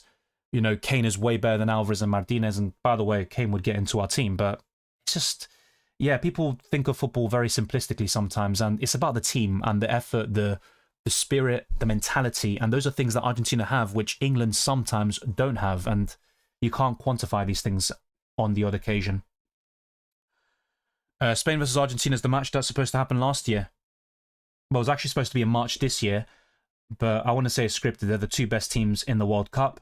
Every team has had decisions go their way, even Spain. Belgium had decisions go their way. In fact, everyone who reached the quarterfinals, and even Portugal in the round of 16, they all had very blatant decisions that should have been given against them that went in their favour. And for me, the worst decision of the tournament was the disallowed goal for Croatia against Portugal, but people act like it's Argentina's fault, so let people do what they want to. Yeah, I think 2022 had the best final, but I would have rather it ended 2-0, because not only would Messi have won the Golden Boot, but it would have saved me a lot of years in my lifespan and also stress. But it was a great final in the end. I think it was very one-sided at the beginning. It reminded me of France against Brazil in '98. And obviously I watched the full game afterwards, not live. I wasn't even born then. But yeah, it was a great final. I agree. I'll be honest though, if France won that, I wouldn't be able to, fully appreciate it. So I'm happy that Argentina won that. Mr. Parky says, even if people can argue we have better players than Argentina, even if this was true, it's not all about that. It's mentality. Argentina had it, we didn't. We shat the bed after the equaliser. I agree. And look, I have double nationality. I'm also English. It's kind of awkward. You know, even my birthday's the day of the Falklands War. It's just kind of crazy. But mentality is so important in football. And a lot of times, whether I like it or not, England remind me so much of Arsenal. And that sort of mentality of just being very defensive and protecting a lead. Arsenal did it in 2 Champions League finals. And I get the 2006 one. They went down to 10 men against Barcelona. But you have to show something the other way. You can go 5 at the back and do all this thing, but you can't have 2 passes in 19 minutes or 12% possession in the span of 35 minutes. I mean, Argentina completely controlled the game. And that's why, as much as people hate Argentina, and there have been some idiots who are saying, oh, robbery, Messi did this foul on Spence, which is AI edited, by the way. yeah, a lot of people can walk away and say, yeah, like, fair enough, Argentina deserve to win and England shat the bed, as you say, but there's always someone who's going to be out there chatting nonsense and saying whatever it is to make themselves feel better. Cape Verde is the team of the World Cup, unbeaten against 2 finalists in the 90 minutes. It's the best storyline for sure, but ultimately the team of the tournament is going to be the one that wins it, if we're being honest, so that's the way it is. But yeah, Cape Verde deserve an honourable mention. They've been really impressive, a breath of fresh air, and also a case, or let's say an argument in favour of having 48 teams, but don't go all the other way and say 64 and then 100 teams. Like, let's calm down a little bit. Mick says, agree, Cape Verde and Norway were my 2 favourite teams of this World Cup and are both going to be forces to be reckoned with in the coming years. I don't want to like ruin people's dreams, and maybe I'm wrong, and I hope I am, but I don't think Cape Verde will sort of repeat what they did, at least in the next World Cup. That's just my opinion, and I'm just saying it as it is. Hopefully I'm wrong, but Norway certainly have the players and the sort of project to go to another quarterfinal, maybe even get to a semi-final, and consistently qualify for those tournaments. But it would be good to see Italy in there again, another powerhouse nation who have been a sleeping giant for years now. But yeah, Norway deserve a lot of credit too. But obviously Cape Verde is the story of the World Cup. Argentina don't have the most pace, but have so much quality. We got lucky versus Congo and Norway. Letting Messi and Fernandes hang around our box in the port, pinging in crosses, laughable. Yeah, look, England did well to beat Norway, Congo, and all these different teams. They deserve to reach the semi-final, but we've seen this in the last couple of tournaments where England go far. They've also had a favourable route, but that doesn't mean it means nothing or it doesn't exist. It's also playing into the narratives now that, oh, you know, Messi's in the final because they wanted him. He's facing Cape Verde and all this stuff. But the same people are also putting on Cape Verde shirts and then switching to Switzerland and whatever it might be. Yeah, I think Argentina have a lot of quality on the ball, and that goes very under the radar. And people look at the midfield and think, oh, McAllister had a shit season at Liverpool and DePaul is in Miami. He's an average player. But for Argentina, they just transform into better players. Like, they have the mentality, the cohesion, and also the chemistry, which many national teams don't have. England have a better midfield on paper with Bellingham and Rice, but do they combine as well as McAllister, Fernandes and DePaul? Not really, to be honest, and Paredes has had a very good tournament. Baena versus Moreno. Sorry, I'm just getting a message up. And McAllister versus Enzo. I think the Argentina one's very difficult, but probably Enzo if you have no budget restrictions. I'd probably go for Marino over Baena. There was no ref controversy in England versus Argentina match. People posted Messi foul on Spence, but it's obviously AI. There's a lot of AI going on, and that's what I mean. Even when people like highlight an example, they might say this happened, like the Egypt disallowed goal, and then they'll say in the narration or whether it is, oh, this was to make it 3-0. No, it was to make it 2-0, and Egypt still made it 2-0 a few minutes later. And yeah, the England-Argentina game, I think the refereeing was poor for both sides, but there was no like major decision that went one team's way or the other. So in the end, people can't hold back or clutch at straws and say, yeah, we lost because of the referee, because that wasn't the case. I think 2002 and 2010 were the best World Cups to watch, in my opinion. Yeah, I get that, and 2010 was a really good one. I actually liked Spain in that one just because of the generation they had and the players, but yeah, I don't know. Ever since then, I've never been able to like Spain as much. But yeah, that's a different story in of itself. Obviously, they deserve respect, and right now they're one of the best national teams in the world. Yeah, I think 2010 is a very good World Cup. Certainly better than 2018, that's for sure. Thank you, Donny Brasco. Good film, by the way. New subscriber. Hi, Dylan. I'm top of my mini league. The gap to second place is 20 points. That's good. Play conservative now or stack? Can't decide. I always tell people to play the same way they have all tournament and not to change it last minute. Don't do a Tuchel or something like that. I think in this context, though, probably play a bit more conservatively. That does mean you can't go for a differential, but don't start forcing it and say, yeah, let me buy Lautaro Martinez and Oyarzabal and sell Mbappe and Kane. I wouldn't recommend that. So play it smart and safe. You can still have a differential too, but don't force it for the sake of it. That would be my advice. Thank you for subscribing, and hopefully I'll see you very soon for FPL UCL Fantasy if you play that. No, it's not my final team, Tobias. I'm going to lock in after seeing the lineups in half an hour's time. Your birthday falls on the Falklands. I was born that year. Yeah, I was born way after, but literally it's the day of the Falklands War, I think, when it started, which is kind of awkward. Nobody's deep in that France completely fell apart when Lacroix came in. Now both fullbacks are getting swapped. I think England win this one. You might be right. I think the general consensus is that France will win. I say general, I mean, more people would probably say that, but that is a good point. Then again, they were facing Spain, who are arguably the best nation right now in football. So we'll wait and see what happens there. But France have always struggled against Spain, irrespective of the personnel. Obviously, Lacroix instead of Saliba is a massive difference in quality. We all know this, but yeah, you might be right. And England can still win and sort of have a good end to the tournament despite all the reservations and outrage at what happened against Argentina. Mick says a lot of these, or a lot of those against Argentina are just bitter Ronaldo fans. Some of them are, but I'm also seeing South Americans, whether it's Colombians, Ecuadorians, whatever it might be, just like even some people who liked Argentina before who maybe are sick of Argentina winning all the time. So it is what it is. I mean, I love it personally, but I try not to pay too much attention. I mean, there's one person, for example, who's keep sending me reels. Like, I don't even know. I've lost count of how many they've sent, and a lot of them are bullshit. So I just laugh, and now I'm not even watching them because they keep crying, and I'm just gonna enjoy the World Cup final. Argentina wasn't the better team against Cape Verde than Egypt. I think they were, to be honest. I get what you're saying in terms of Egypt and Cape Verde played almost to their maximum, and Egypt deserved to be 2-0 up, but if we're being honest, Argentina missed some clear-cut chances. The goalkeeper made great saves, Shabir. And then, in the end, Argentina had 6 big chances. Egypt had 2. And all the stats went in their favour. So I get what you're saying, but I still think in both matches, it should have been way more comfortable than it ended up being. And that also comes down to the vulnerability that the Albi Celeste have. I think defensively, they aren't as solid as they were before.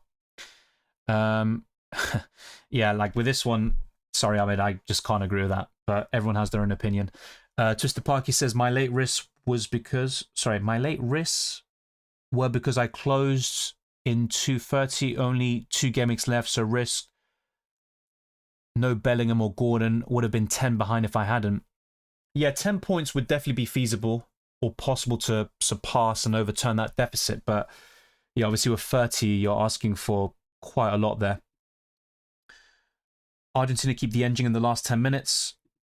Yeah, and it's also a question of, well, I think tactics and the way they play. So England rely a lot on physicality and stuff like that, and they kind of went into the semi-final a bit burnt out maybe. They maybe didn't have the energy that Argentina did to sort of hang on and win the game.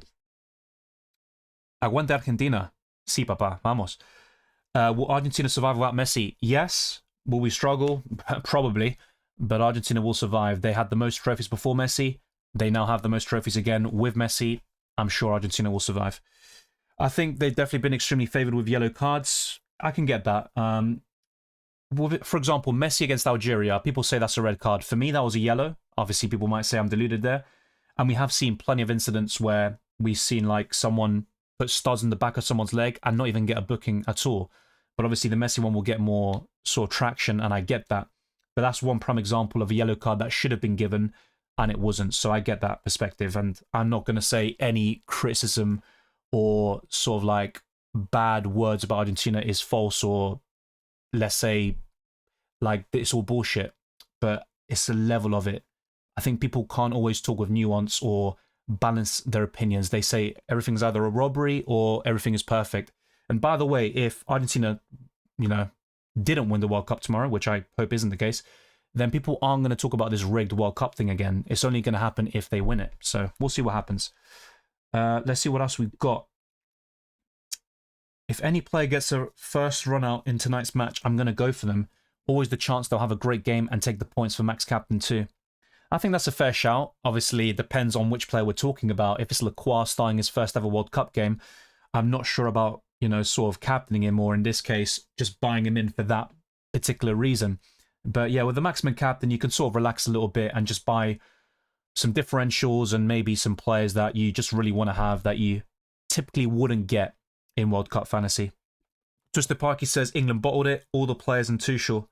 I think it's important to mention the players because Tuchel gets most of the blame and it's probably deserved, but we've seen this happen under Southgate against Italy. I think that's still the worst, by the way, to be 1-0 up at Wembley against not an average Italy side, but not a great one. And to then just concede so much possession, sit back, and then concede 1-1, go all the way to penalties and lose on your own turf, I think that's still the worst one. Obviously, Croatia in 2018 was a missed opportunity. I think in the Spain game, England were just outclassed, and it was quite a surprise to see it go 1-1 in the first place. So, yeah, England definitely had the tools and the game state to go through to the World Cup final, and that's where the main frustration lies. Omar dice, me imagino la final de mañana va a ser similar a la del 2010, máximo un gol. Creo que el valor diferencial del fantasy está hoy. Con los goles creo que sí. Creo que Francia e Inglaterra va a ser más abierta y no habrá mucha tensión. Con el partido de mañana creo que puede haber más goles que uno. Puede ser 2-1, 1-1 o no sé qué, pero es posible que llegue a alargue o penales también. Pero entiendo tu punto de vista y creo que la mayoría de los goles en esta jornada será de hoy entre Francia e Inglaterra. Are Argentina a better team in the World Cup even if they win the World Cup? It's tough to say because if, let's say, Argentina turn up tomorrow and Spain don't, and Argentina win it, then they clearly have been the best team in all of the matches. And by the way, both Spain and Argentina have been better than their opponents in terms of XG, chances created and all of that in every single game. They're the only two nations to have done it. So it depends. If Spain play better tomorrow and win it, then they would be the best team overall. So that's the way it goes for me. I think the final will be pivotal, but ultimately these are the two best teams, even over France, who were the favourites, especially a few rounds ago. Everyone was saying, oh, France are definitely going to win it. We might as well cancel it. Well, no. Good luck with that one.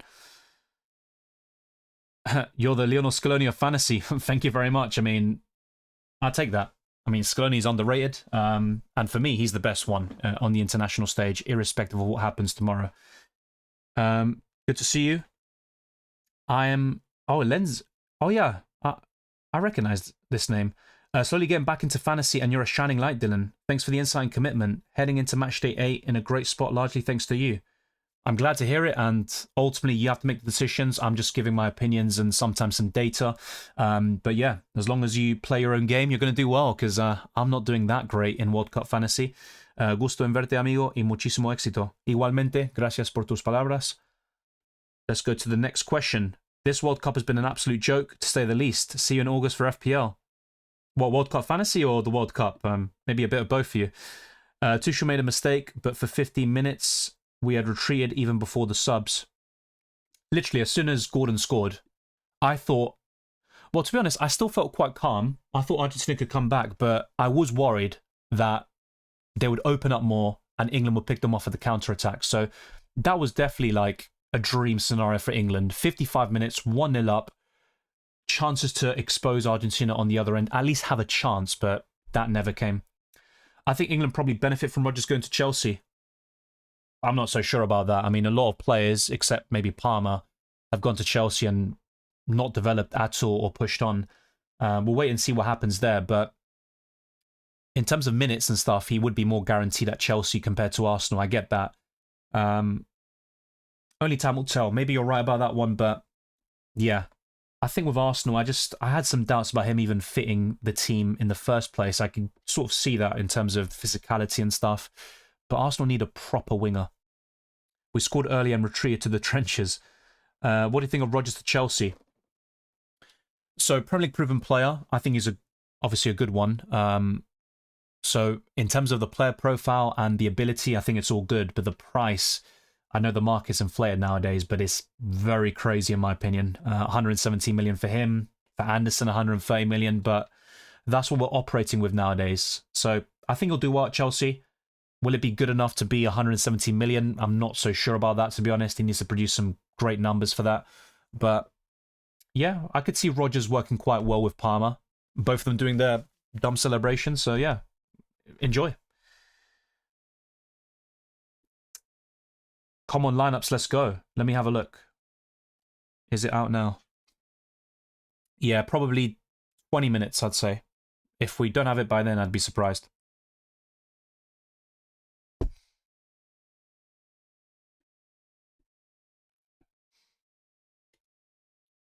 So just going to get the chat up again. Let's whiz through these quickly. Keenan says, taking Gordon off completely took the pressure off Argentina. He was an outlet to stretch Argentina and keep them honest. Bad stuff from Tuchel. Agreed. And it's also not a case of bringing on Rashford again for Gordon like we saw against Croatia, which worked very well. It was Konsa.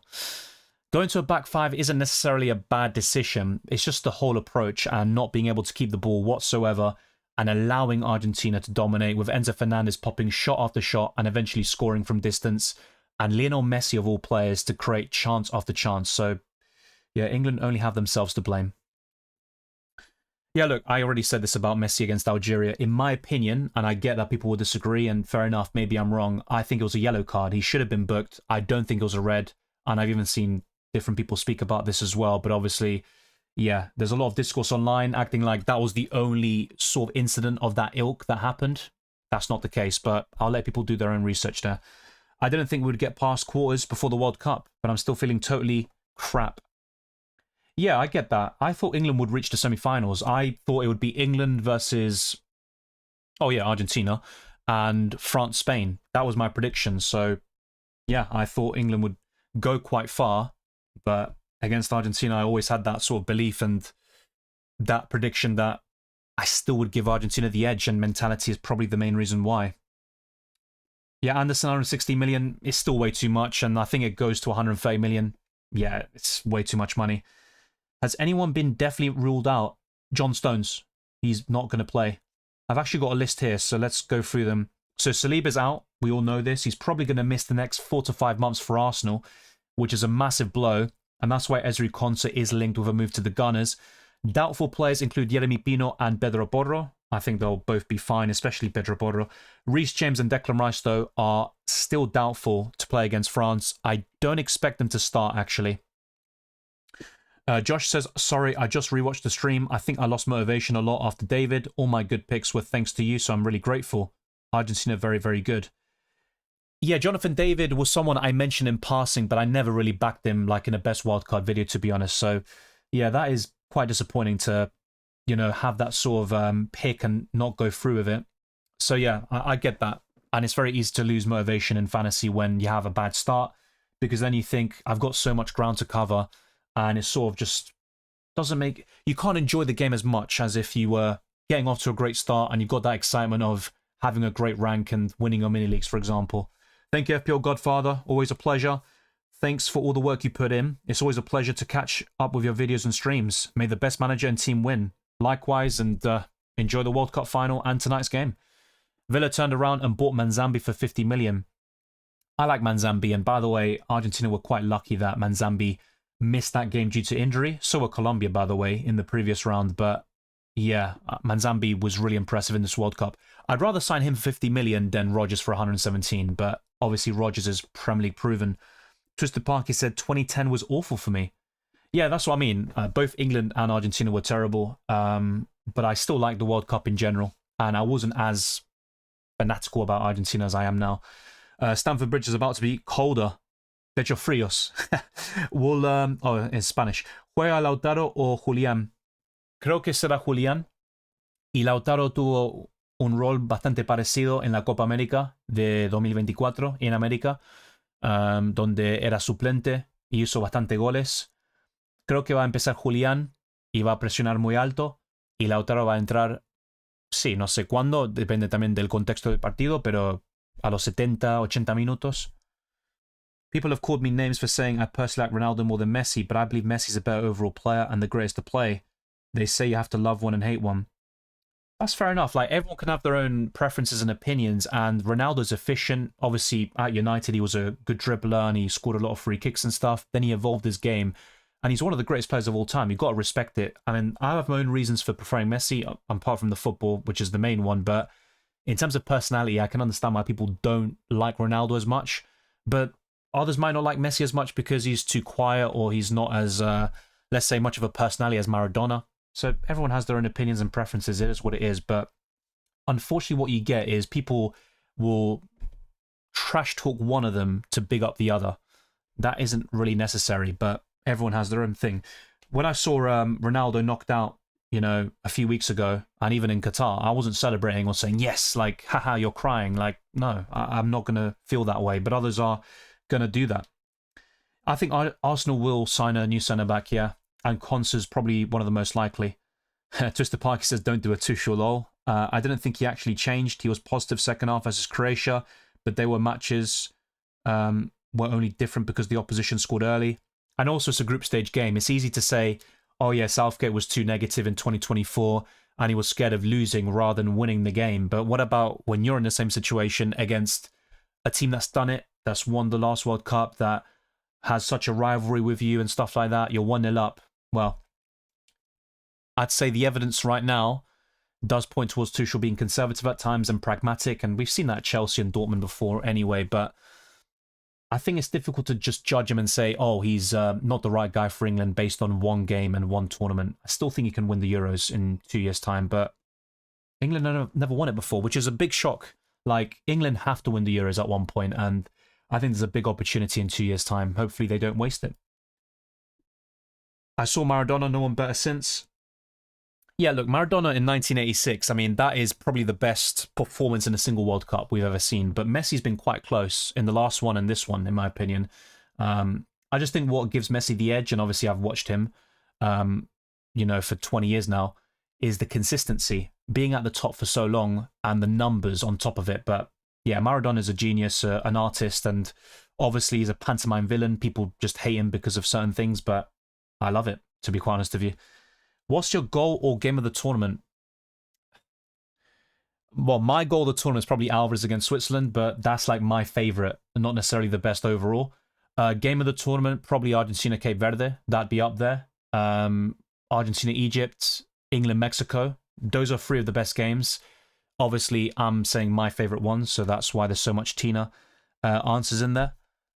McAllister or Enzo? If money's no issue, probably Enzo Fernandez, like I said earlier. Also, quickly, has World Cup Fantasy always included the third place playoff? Yes, it included it last time. I obviously did videos for World Cup Fantasy in Qatar, and we got points for Croatia and Moroccan players in the third place playoff. So the answer is yes. Club World Cup is different. We didn't have a third place playoff for that one, but World Cups and Euros, well, World Cups, I should say, always have third place playoffs. At least Palmer and Rodgers can share the trademark celebration. I think Bellingham took the piss out of Rodgers, saying that Palmer was the first one to do it. So I remember that. So yeah, there's a lot of questions coming in, by the way. I think I've seen that, Punjabi. Thank you for sending it, but we're going to find out in literally 10 minutes. So yeah, I'll wait for the official confirmation before delving into that.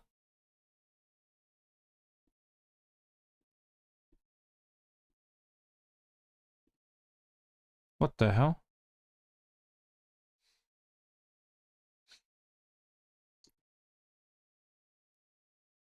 In my opinion, both are legends, but the GOATs are Pele and Maradona. Both were in time with no protection.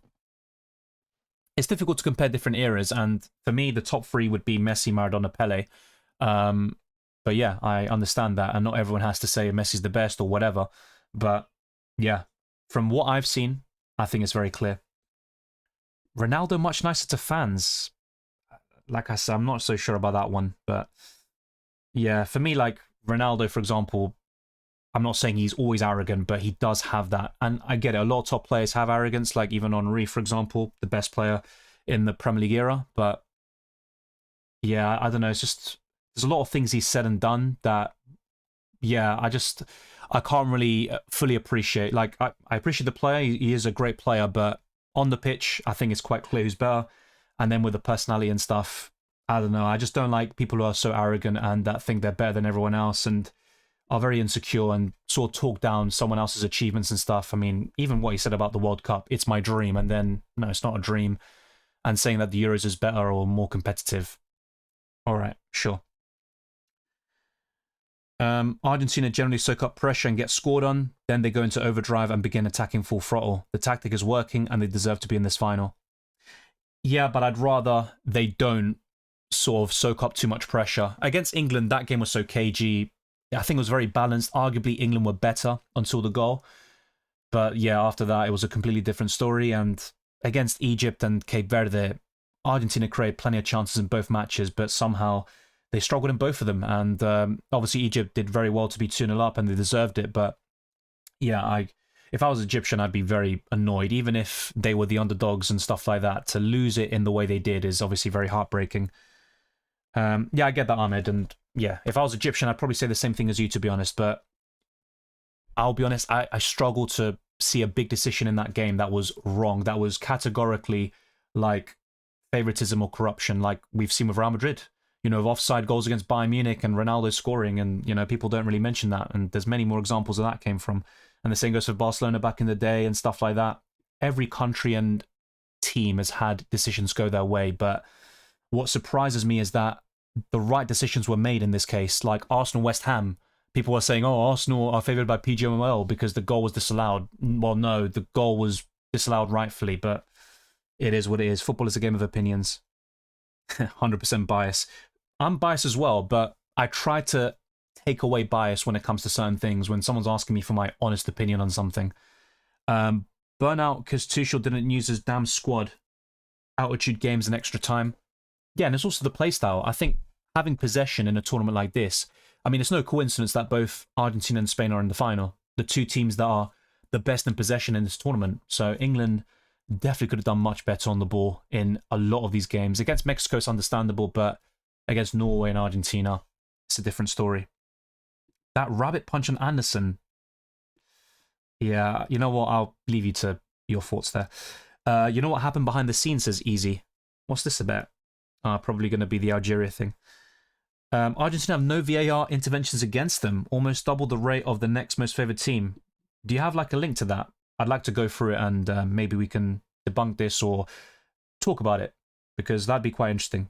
But I'm not so sure about that one. I actually saw one link and I'm not sure how reliable it is that actually had something completely different to that, but it is what it is. So with Elise starting, we're going to find out in a couple of minutes' time, but I saw one lineup without him and another one that had Michael Elise. So we're going to find out and I'm going to show you, and we'll discuss if he's worth buying or keeping, depending on the context of your squad.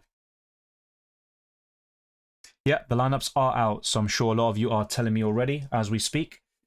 So let's go to France versus England here.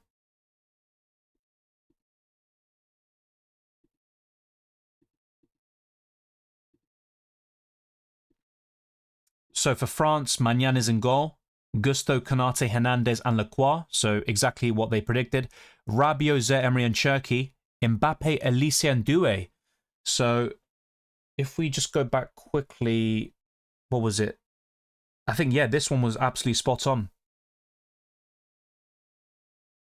So yeah, this was something I showed like over an hour ago, and it has proven to be correct. This one, not so much. And the same goes for this one. So Dembele is on the bench. Let's now go for the England lineup. Dean Henderson, not Pickford. Konsa, Mark Gay, Jed Spence, Kwanzaa, Rice, Rogers, Eze, Saka, Rashford and Tony. So Kane's on the bench. I'm sorry, why is Saka and Rice starting a third-place playoff game? How did Saka not get a single minute against Argentina? And by the way, I'm happy he didn't, because he would have caused Argentina all sorts of problems. It makes no sense. But you know what? There you go. Those are the lineups. Kane is benched. I'm going to be selling him to Oyarzabal. And I've got a very clear idea now of what I want to do. So this was my sort of original plans. But Pickford is going to be sold now. Let's get this sorted. So Pickford out for Unai Simon. Very simple switch. Luca Dean out for Lacroix, who is still a scouting bonus differential. 1% ownership. I'll keep Konsa and probably the rest of that defense. I'll sell Bayana, Dembele, Barkla, and Kane. So just about enough with those transfers. I'll buy Oyarzabal, although Lautaro Martinez is not a bad option. I'm also going to get Doué. There is a case for Elise, but I'm going to bring in Yamal. Oh, I can bring in Elise. Yeah. I am tempted by Olmo, but it's not worth a hit. So I think this is the team I'm going to end up with. Let me know your thoughts down in the comment section below for those watching on the playback, but most importantly, in the live chat, because we can still change things up for the next hour. This is my likely final squad for Matchday 8, but if I'm being honest with you, yeah, don't copy. I mean, what can I say? I've had a terrible World Cup fantasy campaign. I've done much better in the Club World Cup last summer, in the last 2 Euros tournaments, in the last World Cup as well, but as long as Argentina win, that's all I care about. So it is what it is.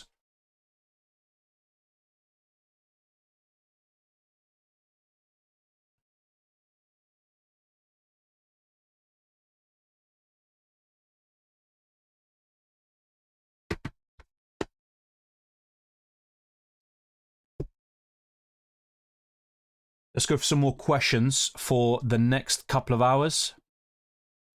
Well, the next hour or so. Drop a like on the stream if you haven't done so already. Subscribe to the channel. Hit the hype button on the YouTube app. The notification bell so you never miss a single upload or live stream. And it's not just the World Cup fantasy that I cover. It's also FPL and UCL fantasy going into next season. A big up to Ahmed for gifting the 5 memberships and for being a member for 21 months. All the super chatters, patrons, subscribers, you're all massively appreciated. Yeah, Gordon isn't in the squad. That is true. Arsenal fans are going to be upset. I did talk about this earlier. I'll be honest, I don't want him for 117 million. I think he's going to be a good signing for Chelsea, but for that money, he needs to deliver. So yeah, a lot of these I've gone through already, but I think it's refreshed. Let me see which ones I haven't talked about. But yeah, Ali, you can see, well, you would have seen the lineups a few minutes ago. So no Gordon. You know what? I might take a -3 then. Or keep Baena. I think that's what I'm going to do. Keep Baena. And then go for Yamal. And Elise. And then get rid of Gordon. And then bring in Doué. Yeah, that's how I'm going to go about it. Let me actually have another look at the lineups then. So let's go to the benches. I was just so flabbergasted at some of the things we've seen. So just to recap, Pickford and Harry Kane are on the bench. Anthony Gordon is not, well, he's in the bench. People said he's not in the squad. I'm not sure about that, but he's not starting either. Oh yeah, Jude Bellingham as well. I mean, it's kind of crazy. I mean, it's just wholesale changes there. Eze as well. I might just take a -3 hit then and just say fuck it. Some of the bench players could do well. But, yeah, a lot of rotation from England. Bellingham, Kane, Jordan Pickford, Gordon. And for France, they've gone relatively strong. But there's no Dembele, no Barkla, no Luka Dean as expected. But the rest, yeah, pretty much what you would expect. Based on those lineups, I think France are going to win. And it might even be 3-1. Yeah. I might change this to 3-1 France. 2-1 Argentina, I'll stick with. But there you go. Multiple changes. I can keep Konsa. Let's now go back to the transfer section.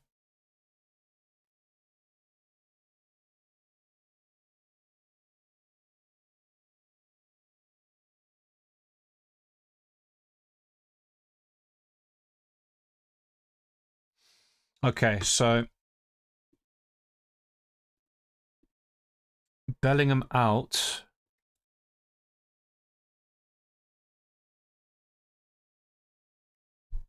Yeah, I can bring in Elise. I'd probably do this then. But then -1.1.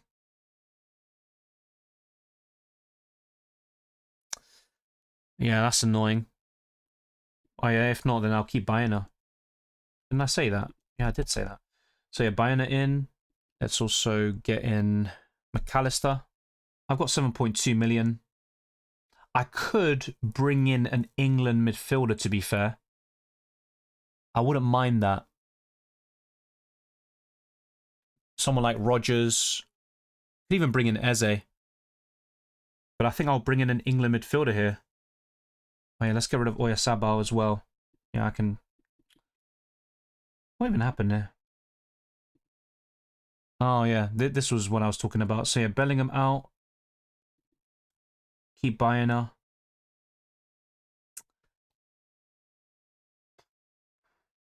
Could bring in Ulmer, but no, I think an England midfielder then. Or I just keep Bellingham and just hope he comes off the bench and does well.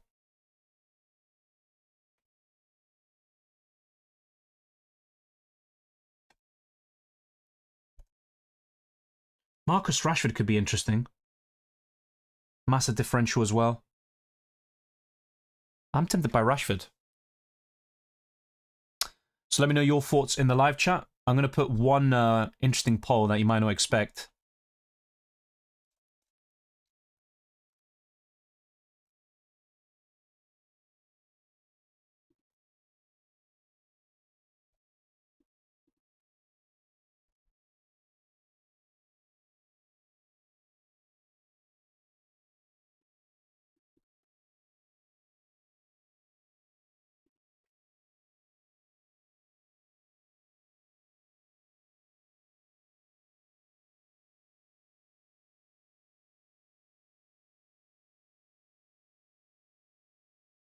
Yeah, I'm going to take Kane out for sure.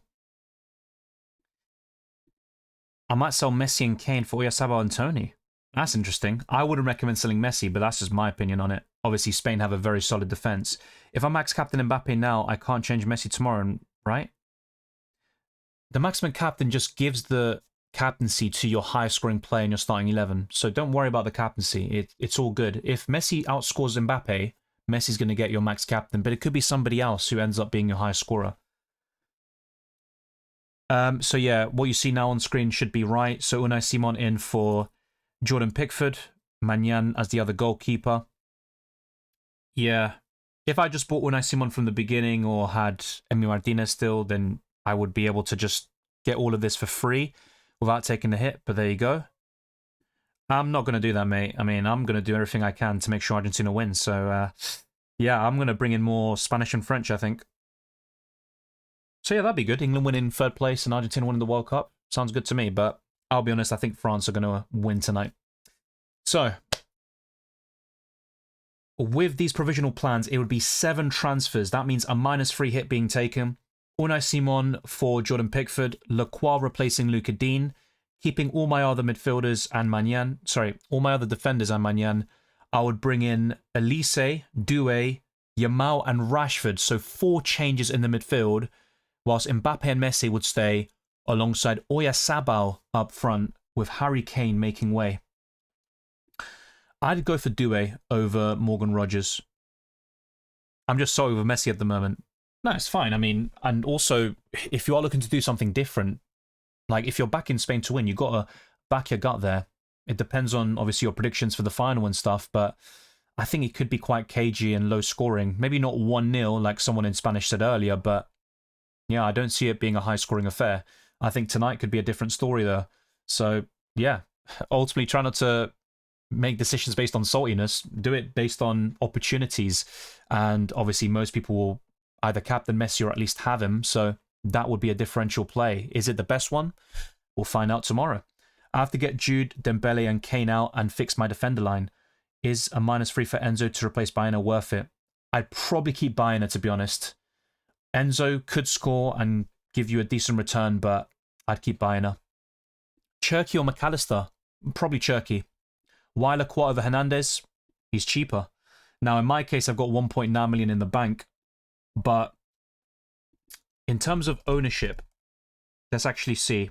Lacroix has 1%, but Hernandez has 2.7. So at the moment, both of them would qualify for the scouting bonus. I don't think either is a great World Cup fantasy option, but Theo Hernandez would have more attacking potential. I also think he could be subbed off quite early, which can go in your favour. Look at Reece James on Wednesday night, but it doesn't always go that way. Thank you, Sid, for the super chat. Top 3 Argentina players other than Messi and Lisandro. Lautaro Martinez, McAllister, and Enzo Fernandez. Gordon and Bellingham are out. What are you doing? Calm down, man. Calm down. I can't play full 15 now.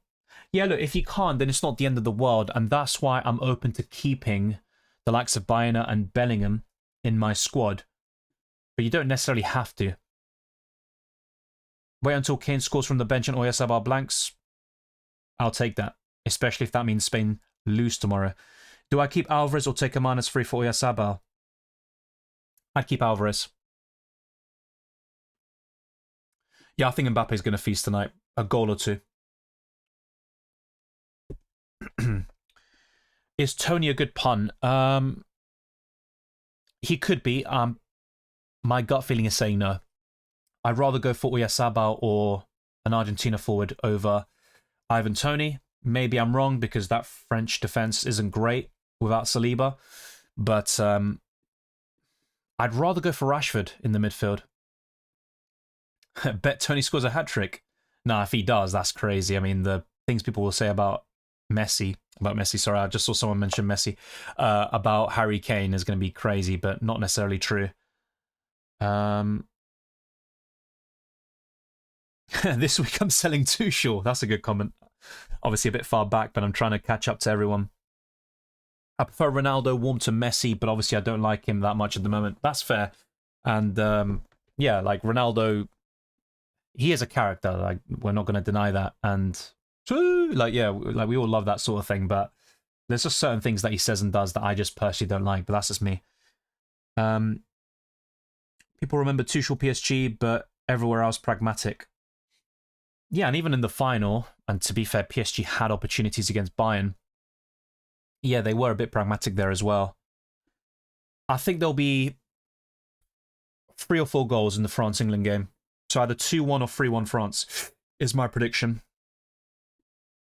I only saw Maradona 90 onwards. Let's remember, though, he spent so much time off his head. But the raw talent and strength at his best was amazing. Yeah, so you didn't even see him at his absolute best, and you still think he's the greatest player. So, yeah, Maradona's up there in the conversations, and on the international stage, he's definitely top 3. And to go to Napoli and help them win 2 league titles is the equivalent of going to West Ham and winning the Premier League. I mean, it's crazy. And Italy was so strong back then. They had the best league by some distance. So yeah, thanks, Punjabi. Obviously, I highlighted that already, but my chat is all over the place. Konsa or Borro? Probably Pedro Borro. Due or Olmo? Due. Kane can always score, but he wants to play centre-back for 80 minutes, so meh. Yeah, Kane could score off the bench, so could Bellingham. I love the Ronaldo arrogance like Zlatan. Yeah, I mean, some people would argue Zlatan's is maybe like, I don't know, like more natural or not forced. I mean, everyone has their own opinions, right? But I just prefer humble players, to be honest. It's like with tennis, I prefer Federer over Djokovic. And also the artist. It's not just about humility versus arrogance. It's about who is the best technically, who has the gift, that sort of grace of making you want to watch the sport and even play it yourself. That's where Messi and Federer, for example, would be levels above the rest. I sold Enzo last week. Oh dear, yeah, I know you're not a big fan of Enzo Fernandez. I'm interested to know why you kept Simon instead of Martinez. Well, Spain have the better defense, and also Anulo Mufa, elijo creer. Yeah, I'm very superstitious, so that's why I captained Kane as well last week, and not Messi. I don't want to jinx him, and it's a good thing I've saved the maximum captain for now, because I probably would have captained Messi tomorrow, and I don't want to jinx him. So yeah, I'm superstition is the answer, but also because Spain have a better defense. If I had to give an actual logical reason for it, France clean sheet looks a lot more probable compared to England. Yes, ultimately, will there be a clean sheet at Matchday 8? It's not a guarantee. Wow, Drigger says, I don't see England scoring, to be honest. I think they will. Sell Bellingham instead of Barkla. Well, Barkla's on the bench, right? So I'd rather sell Barkla. Why no Kane? Because, well, oh, you're asking why he's benched? I'm not sure, to be honest, but yeah, he's not going to score a hat-trick against France anyway. I'm very surprised about Saka and Rice starting. I mean, that's bullshit in my opinion. You know what? Tuchel out. Let's go. Sold Enzo for Rice last game week, so Enzo had to put that in. To be honest, like, it's a good strike from him, but Pickford should have done better. But Enzo just kept testing, you know, that side of goal, and England gave him way too much space. No Konsa playing. What are you talking about, mate? He is playing. He's with Gay, Quansah, and Spence. I covered the lineup already. What are you on about, mate? It's only been 5 minutes, mate. My voice is actually gone. I agree with Djokovic. I don't like him much. Yeah, Djokovic, great player. Statistically, the greatest tennis player of all time. But in terms of overall ability and the impact on the game, it's always Federer for me. Next frame, I already covered the lineups, so it's not predicted lineups, actual lineups for England and France. So Pickford, Kane and Bellingham, Gordon as well, all on the bench. Dembele's not starting. Doué's in the lineup for France. Cherki's there as expected. Elise gets the nod, so that's all covered. Hola Dylan, ¿se puede cambiar el capitán? No, porque con el máximo capitán lo que hace es el jugador que obtiene la mayoría cantidad de puntos va a ser tu capitán. Así que no tienes que hacer nada. Ya está, si lo activas, no hay cualquier decisión para hacer en términos de capitán. Why aren't you choosing an England defender with scouting bonus? Because I don't think they'll keep a clean sheet to actually give you the scouting bonus points. How you celebrate if Argentina win? Probably similar to last time. Have a little gathering with some Argentinians. Drink some Fernet. Yeah, and just have a great time. But I still have to be up in the morning, actually. But I will celebrate if we win. If you're going to leave an England sub, Gordon is likely better, cheaper, and a sub that makes more sense. That's a good point. I think Gordon could certainly make an impact in a short cameo. Yeah, Bellingham is on the bench. I think both of them have the ability to score, even with limited minutes, but yeah, Gordon might make more sense there. Yeah, I'm pissed, not just with Rice. Saka's the main one, because he didn't even play against Argentina. Like, what's he doing now? Like, it just doesn't make any sense to me. Are we sleeping on Cherki? Maybe, but I'd rather have Elise. Hernandez or Lacroix? I'm probably going Lacroix, but money's probably not an issue for most of us, especially if you're selling Kane. I get it's a third-place playoff match, but still third in the World Cup at stake. If they put a good performance, they could prove critics wrong. About Tuchel, maybe. Yeah, but then why go for Dean Henderson over Pickford and Harry Kane bench now? My main issue is the fact he's starting Rice and Saka when they're both physically shot, and Saka didn't play a single minute in a game that mattered even more than this one. So I'm not going to start hating on Tuchel and just do a flip-flop 180, but I just don't really get the logic of the Arsenal players there. Yeah, I agree. Poor Rice being used like a bar of soap. Poor management from Tuchel starting him. And a lot of people blame Arteta, and I get it, but there were games where he was benched in the Cups, even the Champions League. But yeah, Rice at one point was just absolutely shattered. I'd go for Doué over Cherki, but obviously Cherki's the more or the bigger differential play. But yeah, next frame, what I'll do now is go through the lineups again. Just for those that are tuning in late, we've got an hour left until the deadline. Make sure to lock things in. Drop a like on this video, subscribe, hype. We are closing in on 40,000 subscribers, and as a great way to end this tournament, let's get this stream to over 200 likes. That would be massively appreciated.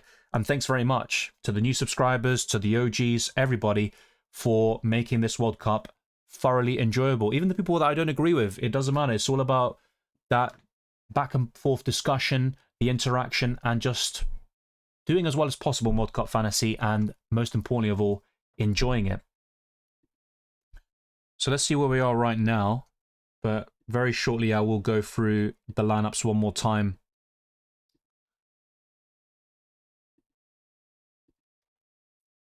Cool. So let's go to my World Cup Fantasy League. If you haven't done so already, there is a link in the description. The code is also there.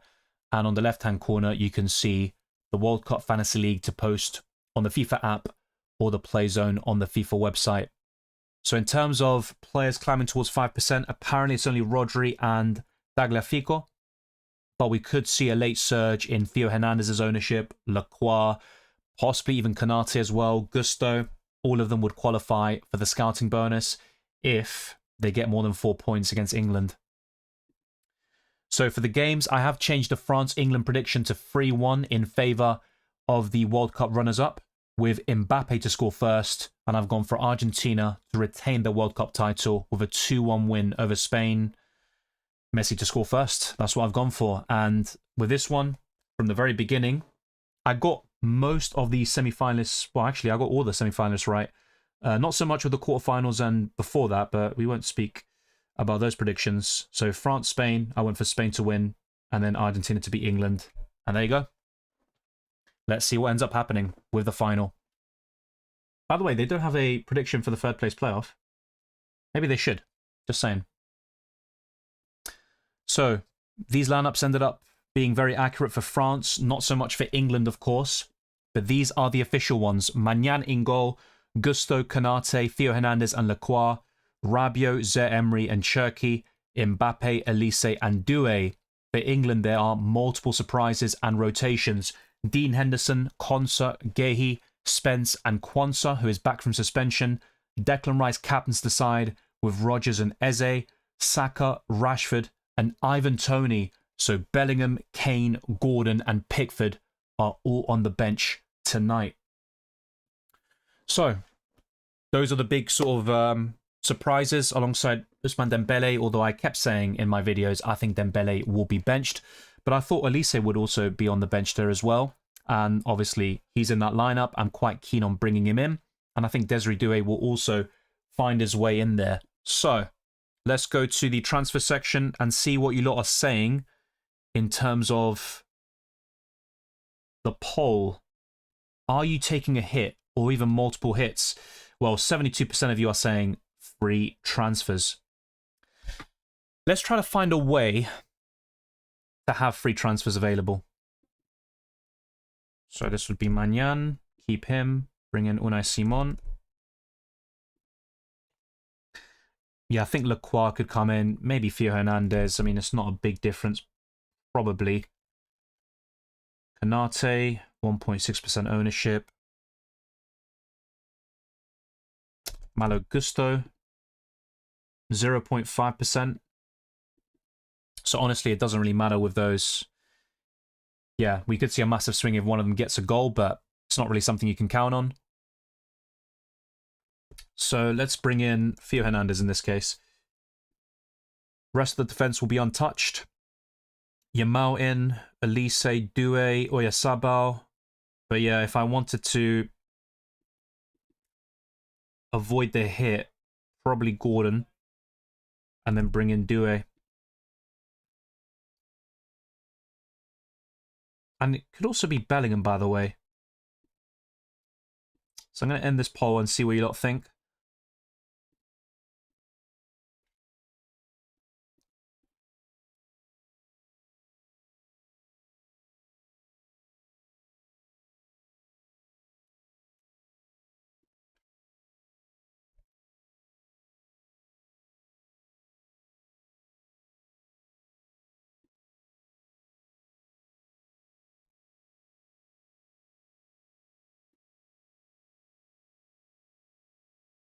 So a lot of questions are coming in. Let's whiz through them.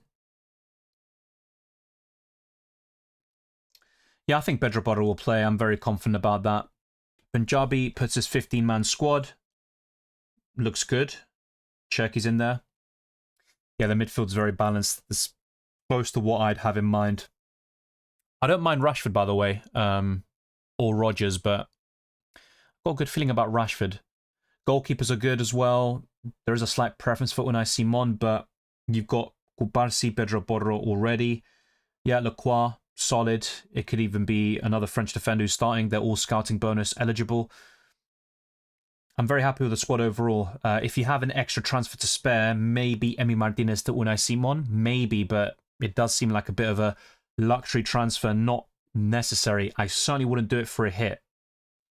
-3, Pickford for Unai Simon. No, not for a hit. I am open to buying one of Enzo Fernandez or McAllister, but once again, I don't want to jinx Argentina. Can see mass changes at halftime. That's possible, especially if England are chasing or, yeah, if they're looking so poor, they're lacking creativity or whatever it might be. Can you act English playing me too? Sure. Maybe I'll do that at the end, but yeah, that's a good one. Baena or Enzo? Enzo. Bellingham to Cherki for a -3? No. Tagliafico or Lacroix for a -3? I wouldn't take a -3 for either, but probably Lacroix. I'm leading my mini league by 40 points. You should be fine. Unless you do something absolutely woeful, you've won the league. But you can still get a green arrow in the overall ranks and leaderboards. Keep playing the way you're doing. That's all that needs to be said on this one. With a 40-point gap, you shouldn't be overthinking this. Rabiot to Doué for a -3. I'm tempted to say yes. Doué has far more goal potential, but you know what? I'm going to say yes. It's 50-50 though. I wouldn't go Saka 12th man, but I think he's a good option as a differential. I think England are worth covering offensively in one way, shape, or form. But I think with Saka, his minutes aren't going to be that great. Cherky, Yamal, Enzo, pick one. Yamal. I used to like tennis. I can't watch it now, so elitist. Yeah, I think in the big three era it was very entertaining, and you had such a high level of tennis, even from the top 10 players overall, who would have done very well in other eras, like Stan Wawrinka and even Murray. But yeah, I think nowadays it's just Sinner and Alcaraz, really, and Djokovic is doing well at 39 to compete at times. But yeah, tennis, it's not as interesting as it once was. Best two Argentine defenders, Lisandro Martinez and Romero. I like Doué and Cherky, to be honest, but yeah, I'm probably going to say Doué. Doué in this one. Is it a good idea picking Spence? I think France will score, to be honest with you, but I don't mind having an England defender. But to be fair, I'd rather buy Lacroix or another French option. What are your thoughts on how the Spain-Argentina game will unfold? I think it could go all the way to extra time or penalties. I think it's going to be tight, tactical. I give Argentina the edge, but it's very close, and Spain are a top team as well, so it can go either way, honestly. But yeah, both of them are champions of their respective tournaments for a reason. And yeah, Argentina have a genuine case of being one of the best international sides of all time already. And with that World Cup, I think, well, it becomes a different story. Best French defender is difficult to say. I mean, if you're struggling for funds, just go for Lacroix, 4.5 million. But I don't think there's much in it at all between all of them. I favour the ones, well, they're all scout and bonus differentials. I might end up going for Theo Hernandez, but he's a bit of a weird one. He can get booked, or I remember a few years ago in UCL Fantasy, he got sent off for me at AC Milan. It might have been last season or the one before last. Yeah, bad memories of him. But he's got a bit of attacking potential about him compared to the others. Keep Barkley or Bellingham? I'd keep Bellingham. Good to see you, Paredes. The fuck am I doing with Bellingham, Kane, Dembele, Elise, O'Reilly, and Dean out? Pray. Well, sell all of them for free transfers, right? Yeah, all of them. Prioritize selling them. You probably had something else in mind, right? In terms of Pickford to Unai Simon, maybe, or whatever it might be. So that's not ideal, but yeah, I'd bring in Oyarzabal. Oh, by the way, Elise is not out. Elise is starting. So you can keep him. But yeah, with the rest, I'd sell them. And maybe with the sixth one, I'm not sure what the rest of your squad looks like. But yeah, I'd bring in a French defender. Maybe a Spanish one. Yamal for Dembele. Oyarzabal for Kane. I don't mind Rashford for Bellingham. But Olmo's also pretty decent. And the same goes for Doué, who I'd prioritise for this game. If Saka can start now, why not Wednesday? That's exactly what I said, and it makes no sense for me. Or to me, I should say. Gusto or Romero?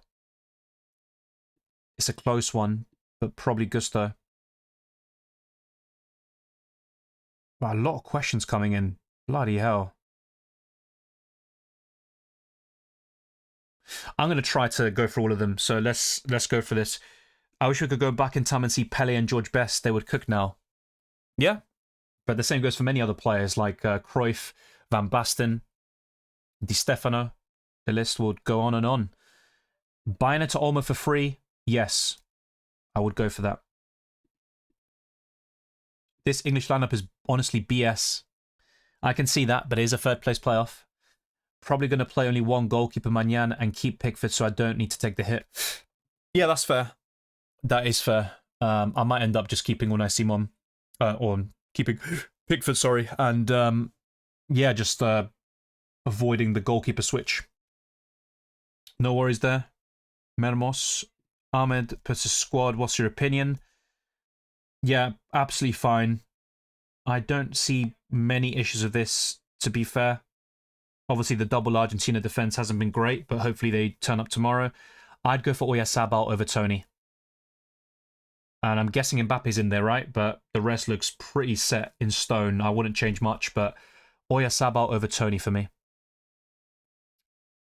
What about Porro, Cucurella, and Cubarsí with Martinez and Hernandez? You might need to sort out your caps lock issue there, but yeah, it's a good squad. The defense is pretty good.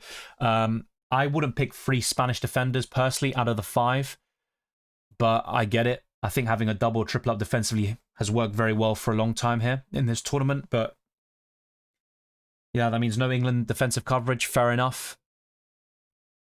It's looking good, but I'd rather have a French defender over one of those Spanish. Marino's fine, Paredes, but he's not going to start unless Spain go for something a little bit different tomorrow. Buying out for a -3, and if yes, Doué, Olmo, or Enzo. It's not needed. I think there's a case to just keep buying her, but I'd probably take the -3 for Doué. Yeah, I don't really have a predicted lineup for Argentina-Spain. I'll look, but yeah, there's not really going to be anything clear-cut here.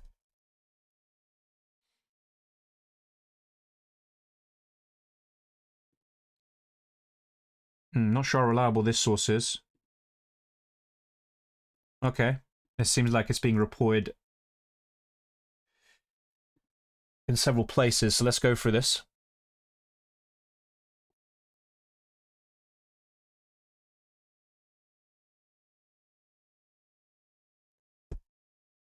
So, Dibu Martinez in goal, Montiel, Romero, Lisandro Martinez and Tagliafico. So, Molina would be on the bench. The Paul, Paredes, Alexis, and Enzo with Messi and Julian Alvarez. It's a pretty good squad. I'm quite happy with it, and I think it makes sense to put Montiel instead of Molina, who was at fault for the Gordon goal. So yeah, that's the team that Argentina trained with today.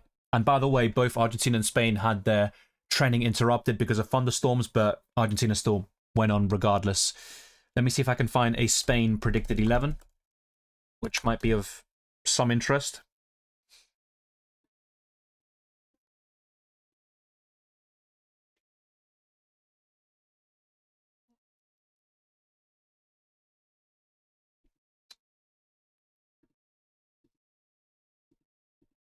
Yeah, not finding France at the moment. I'll try to have a look. Maybe I'll use a different website here.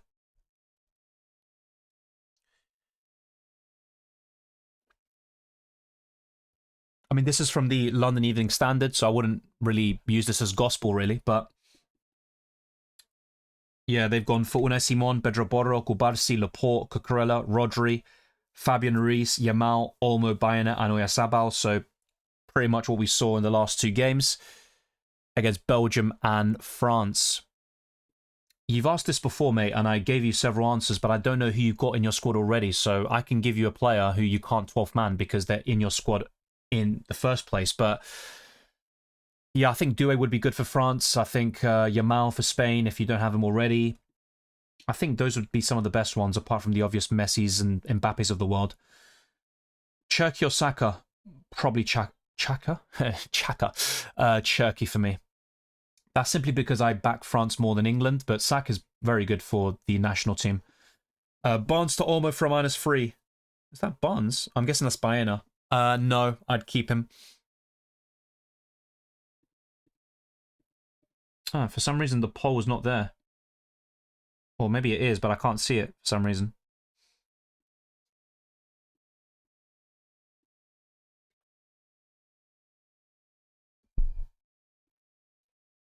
So -3 hit is just about winning in this poll, but the context is keep Gordon or Bellingham. All right, let's do one more hit-related question. And it's going to be about the goalkeepers.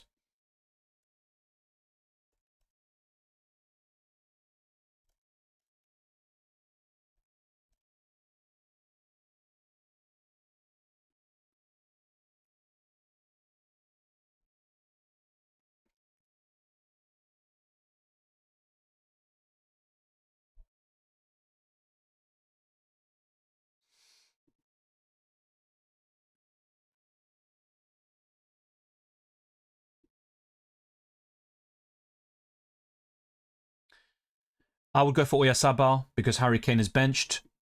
Yeah, I went through the lineups already, or the predicted ones. So with Argentina, I think it's looking a bit clear-cut. I think Spain will probably go for the same lineup as last time, but there is the possibility of Nico Williams in for Baena. Also Pedri for Fabian Ruiz, but I think they'll keep the same setup that beat France 2-0. Should I take an additional hit, -6 total, to get Unai Simon? I already have Magnan, and I'm 5 points behind first place in my mini-league. I would probably just keep Magnan and don't get Simon for the extra hit, because now the gap will become 8 points, and with the -6 it become 11 points. That becomes more difficult to overcome. Take a -3 to bring in one of Enzo, Rashford, or Rodgers for McAllister? No, not for me. Rabiot and Molina to Tagliafico and Doué for a -3, or just Rabiot to Rodgers for no hits? Good question. I would make both of them because I don't think Molina starts tomorrow. Who is more likely to be subbed on first, Gordon or Bellingham? Depends on game state and fitness, but probably Gordon. Good night as well, Baraf. Always good to see you. I don't think Molina will start. I think it's going to be Montiel, and that's something I've been talking about for quite a while now. Doué or Enzo? Doué. Pick one, Lautaro, Alvarez, or Oyarzabal. It's very close, but probably Oyarzabal. Buying out for a -3, and if yes, Doué or Olmo or Enzo. You don't have to, and I said this before, but probably a -3 for Doué. I did transfers like yesterday. My mid, Gordon Bellingham. I have one free transfer now. But I was very clear on this in both videos, the wildcard and the team selection. Try to wait until the lineups are out for France, England, because things that looked very clear a day ago might not be the same going into the deadline. So that's why I always caveated it and put an asterisk saying the lineups are going to change things quite a lot. And I'm quite surprised that England are the ones rotating more. What do you think of Enzo to have Argentinian presence? I'm fine with that. I think one midfielder is definitely a good plan. So either McAllister or Enzo. And if money is no issue, I think Enzo probably wins it. Don't you like Cherk as a pick because he dunked on Arsenal? I mean, he hasn't really dunked on Arsenal. He scored a good goal, but who won the league? Thank you very much. Goodbye. I see either of them going before 60 if difference isn't much. Yeah, I think Rashford Gordon is kind of a typical sub that we've seen throughout the tournament, and we could see that happen. It also puts me off Rashford a little bit because I don't think he's going to get the full 90. Then again, you can't guarantee the same thing for any French or English player today, with the exception of the goalkeepers. Do you think Tuchel will do something crazy and make wholesale changes at halftime? Not wholesale changes, but I think maybe one or two, yes, which could be classified as big modifications, but I think he's going to be a bit more loose, if you will, a bit more open-minded and aggressive compared to how he was in the semi-final. Hello, Dylan. Hola, Dylan. Baena or McAllister? McAllister. Dylan, Gordon to Enzo, McAllister, in my opinion. Yeah. I think Enzo probably wins it, but it's close. Olmo or Yamal? Yamal. Kanate or Porro? Kanate. Doué or Enzo? Doué. I'd probably say Rashford for this game. Baena to Doué for a -3? Go for it. I said this a few times before. Gordon to Doué for a hit? Yes. Do just Magnan or get a hit and get Simon?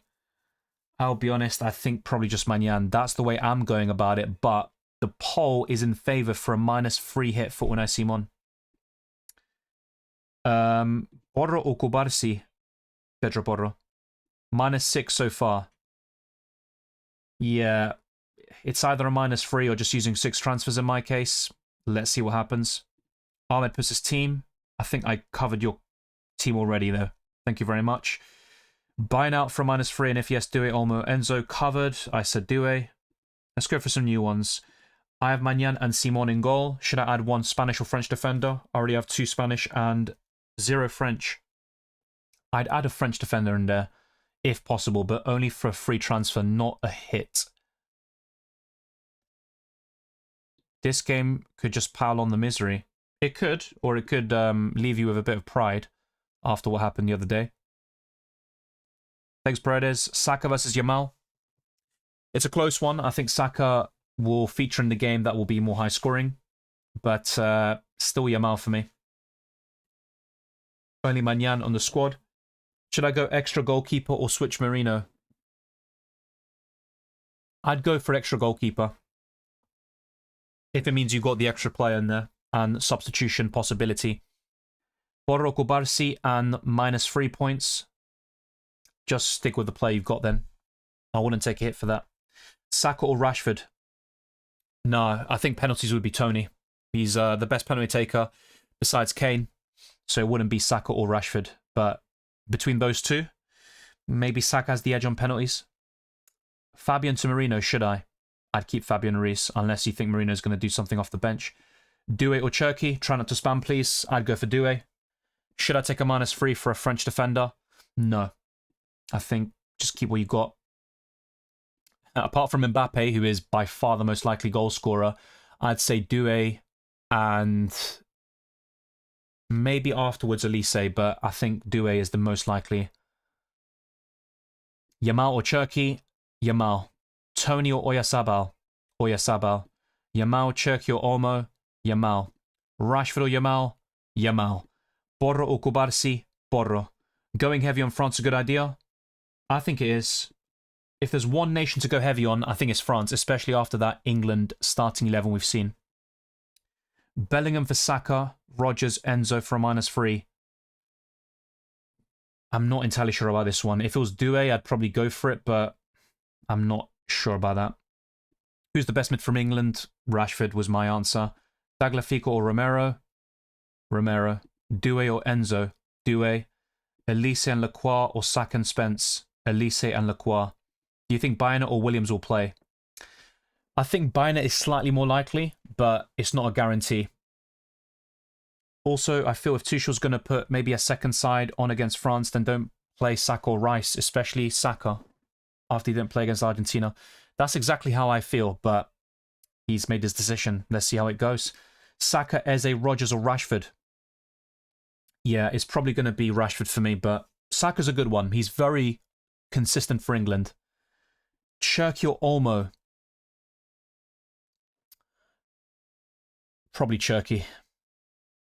Already have double Spain, Argentina and French defense. Should I choose an English defender or triple up?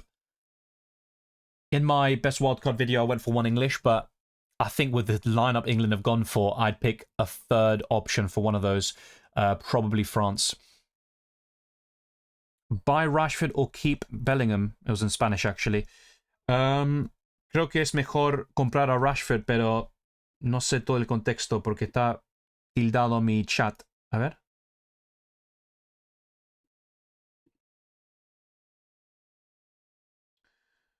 Yeah, it's showing the message in English on screen, but it was made in Spanish. Let's see if I can find it in the chat. Oh my god, there's so many questions. So, yeah, gonna have to catch up to the recent ones. Sí, compraría a Rashford. Olise o Doué? Doué. Mañana o Simón? Mañana. I have Debo, Kubarsi, Porro, Cucurella, Tagliafico, Martinez, Doué, Ruiz, Lamine, Elise, Enzo, Messi, Mbappe, and Oyarzabal. I'm quite happy with that. Yeah, you've got 3 Spanish defenders, 2 Argentinian, actually 3 Argentinian. I would consider buying a French defender. I'd probably recommend that, but only for free, not for a hit. 4.3 in the bank, upgrade Marino to a 10-point family in mid or goalkeeper. Depends on which midfielder we're talking about here. So if you don't have Yamal, then yes, go for that one instead of the goalkeeper. But that's what I probably need in terms of context about who you have or don't have already. Hi, Dylan, Cherki or Doué? Doué. So that answers this question as well. Let's go for some other ones. Both games Theo started, he played the full 90. That is true, but he's only got 5 fantasy points. Looking like Tuchel polishing that golden boot for Mbappe. Well, they have worked together before. Magnan, Simon, Hernandez, Cucurella, Kubarsi, Martinez, Conso, Elise, Cherki, McAllister, Doué, Rashford, Mbappe, Oyarzabal, Messi with only a 4-point lead in fantasy. Yeah,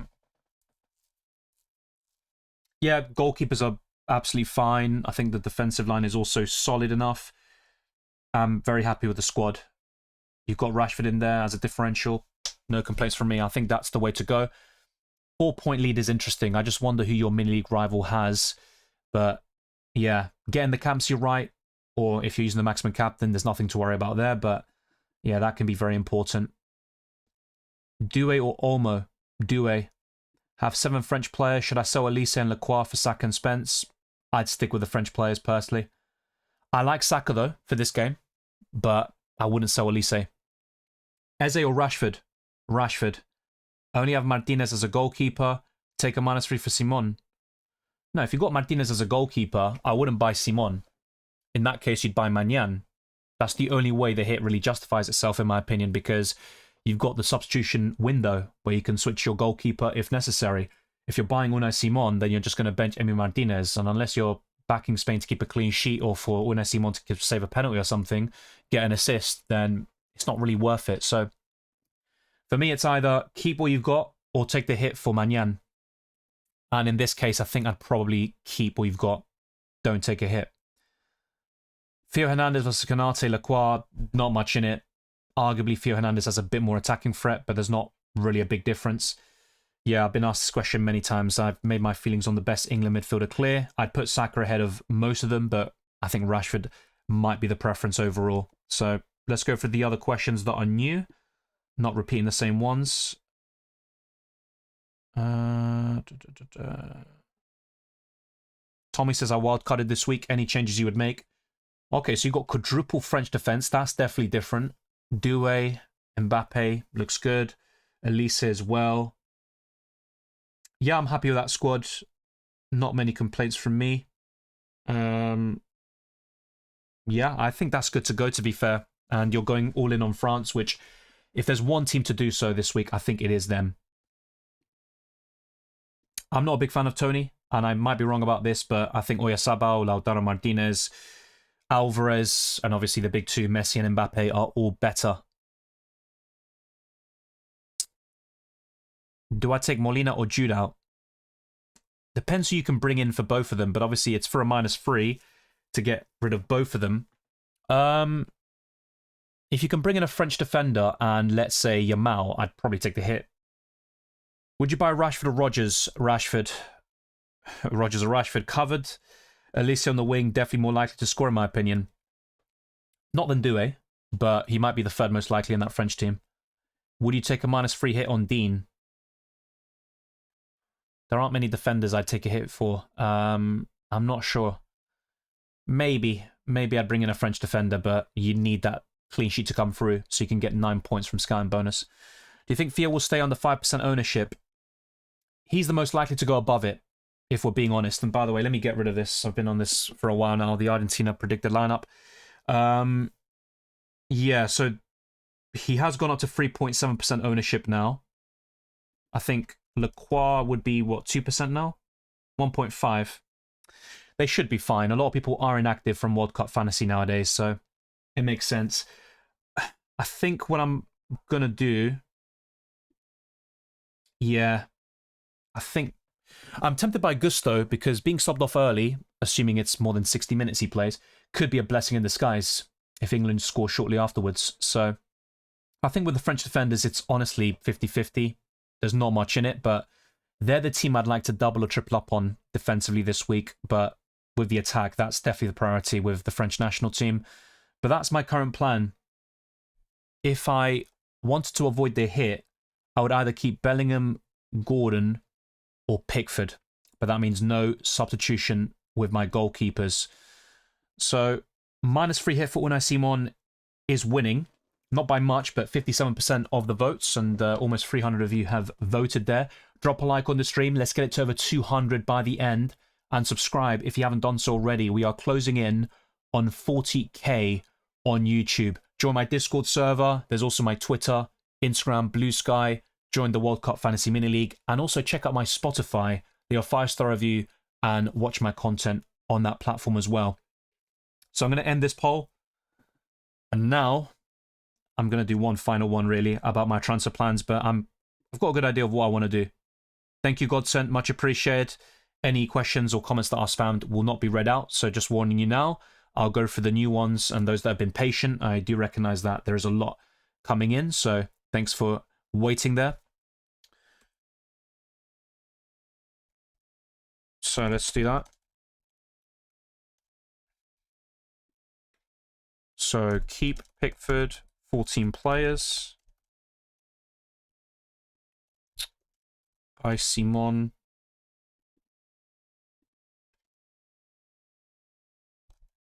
Could I afford Saka? No, I couldn't. No, I couldn't. So yeah, it would have to be this.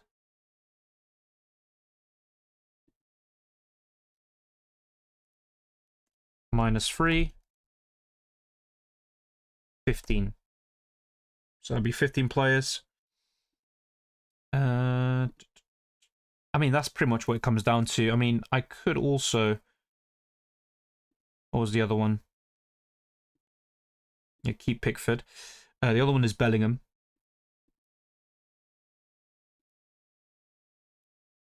Keep Bellingham / Gordon.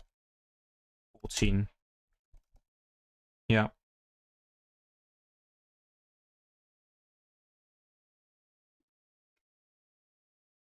Oof.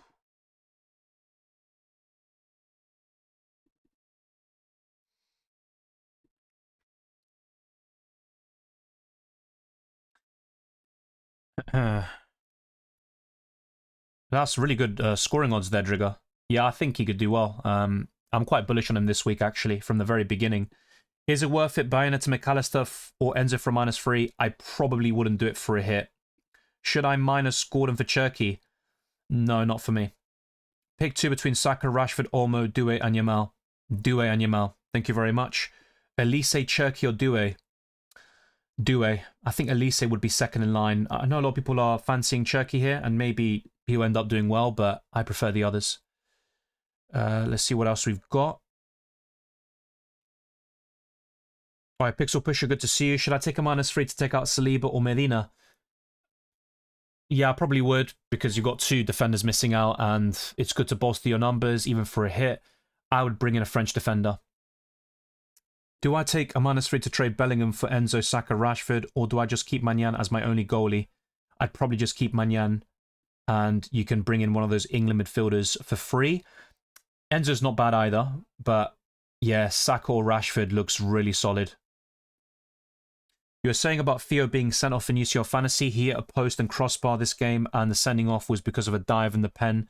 Yeah, I remember that. It was horrible. Absolutely horrible. And I think AC Milan ended up losing that game and being knocked out. It was the knockout playoffs of the season before last.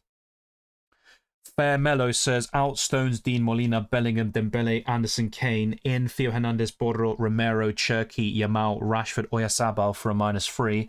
In that scenario, I have 13 playable players, Pickford and O'Reilly. Yeah, looks good, and O'Reilly can still come on. With Pickford, I wouldn't really hold your breath, but yeah, looks pretty decent. And it might not be 15, but I think the 13 should be good enough, and hopefully you can do really well. Gusto or Cucurella? Gusto. By the way, for some reason, YouTube translated your comment to taste like gold? ? I'm not sure what YouTube are doing, but there you go. But yeah, try not to spam. I just saw that you put that message many, many times, which is, yeah. Any odds this goes to extra time? It's possible, but I don't think it will. I have Pickford, Martinez, and Baena Marino. Who should I switch out with one transfer? I would... I'd probably switch out Pickford for Maignan. Bellingham, Gordon, Kane, Dembele, Barkley benched. I have a bench squad now. A lot of us are in a similar situation.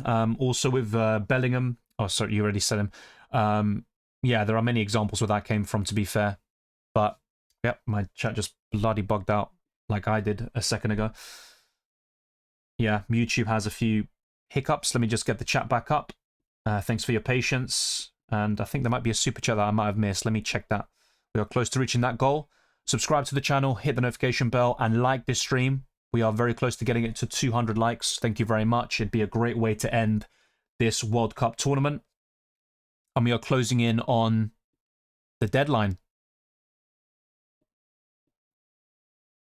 Okay, no, I've went through the super chats. That's all good. Thank you very much. Let me just close this. All right, I'll be locking in fairly soon. back Yamal or Simon. Yamal. The deadline is not over yet, and the way I hurried to do my transfers. Yeah, I'm the opposite of that. I take way too much time, but I'm going to try to lock in fairly soon. I'd pick Doué this week. Who do you keep in your team with no transfers left, Gordon or Bellingham? Bellingham has been the better asset throughout the tournament, but as a substitute, I think Gordon could have a bigger impact. And ultimately, it's difficult for me to say who's going to come on first. It depends on game state, also energy levels and physicality. But I think in this scenario, I'd probably keep Bellingham.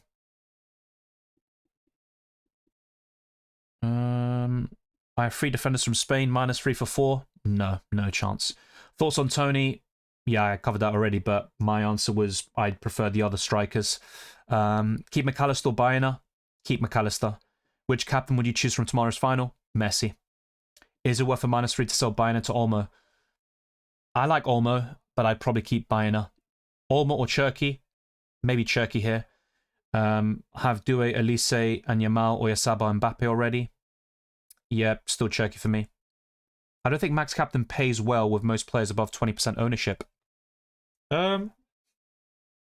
It's not an amazing booster. Like, it's not going to be like a wildcard or limitless that gives you a lot of points if you play it right. But yeah, if I played it last week, I would have gained 7 points because Gordon would have been my captain. I should have captained Messi anyway, so that was just my mistake. I didn't want to jinx him, so it is what it is. But I think this week it could be quite difficult to pinpoint the best player. Oddly enough, though, with Mbappe facing England, I'm more confident about Mbappe hauling than I was last week. Does Yamal have another injury? Yeah, I saw that he missed the training session on, what, Thursday, was it? Or maybe yesterday? I wouldn't be looking too much into it. I think he's going to be absolutely fine. So, yeah, Yamal should play. There's no chance he's going to miss the World Cup final. Do I go Kubarsi or triple up on French defense? Triple up on French defense. But I would have a Spanish in there. Juanso, Spence, Gusto, or Lacroix. I'd pick a French defender. So, yeah, Lacroix or Gusto, take your pick there. There's not much in it. I'm doing well, Ian. What about you? Should I take a -3 for Bellingham to Cherki? I'm not entirely sure about that. If it was Doué, I'd say yes. With Cherki, I'm a bit less convinced. But that's my opinion. I covered that question, Fairmello. Thank you very much. Dylan, who should I put as the 12th man? Extra forward like Alvarez or scouting bonus player? It's difficult because I think someone like Doué, if you don't have him, would be the one. Or Cherki. So if you got Doué, Elise, and Mbappe, you could add a 4th French attacker with Cherki, but obviously that is very heavy on the French attack. Pick 2 between Doué, Rashford, Yamal, and Olmo, please. Doué and Yamal, as covered earlier. Transfer Jude out to upgrade Bayona to Olmo and keep Gordon.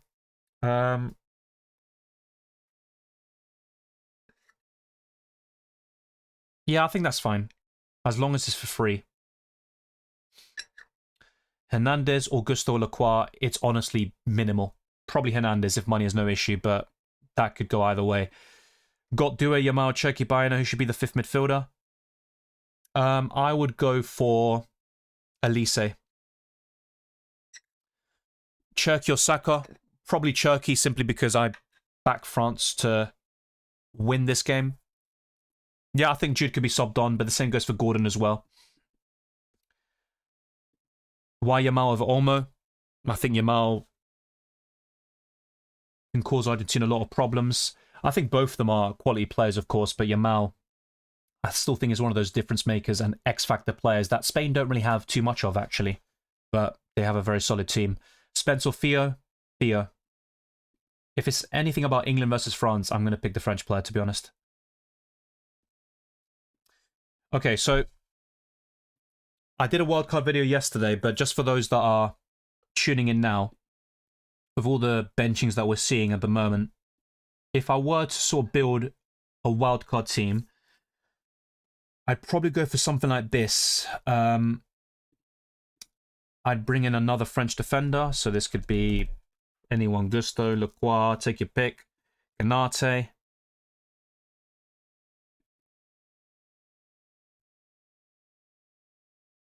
Might go for Kanata here. Could he be bugged or sent off? He probably could.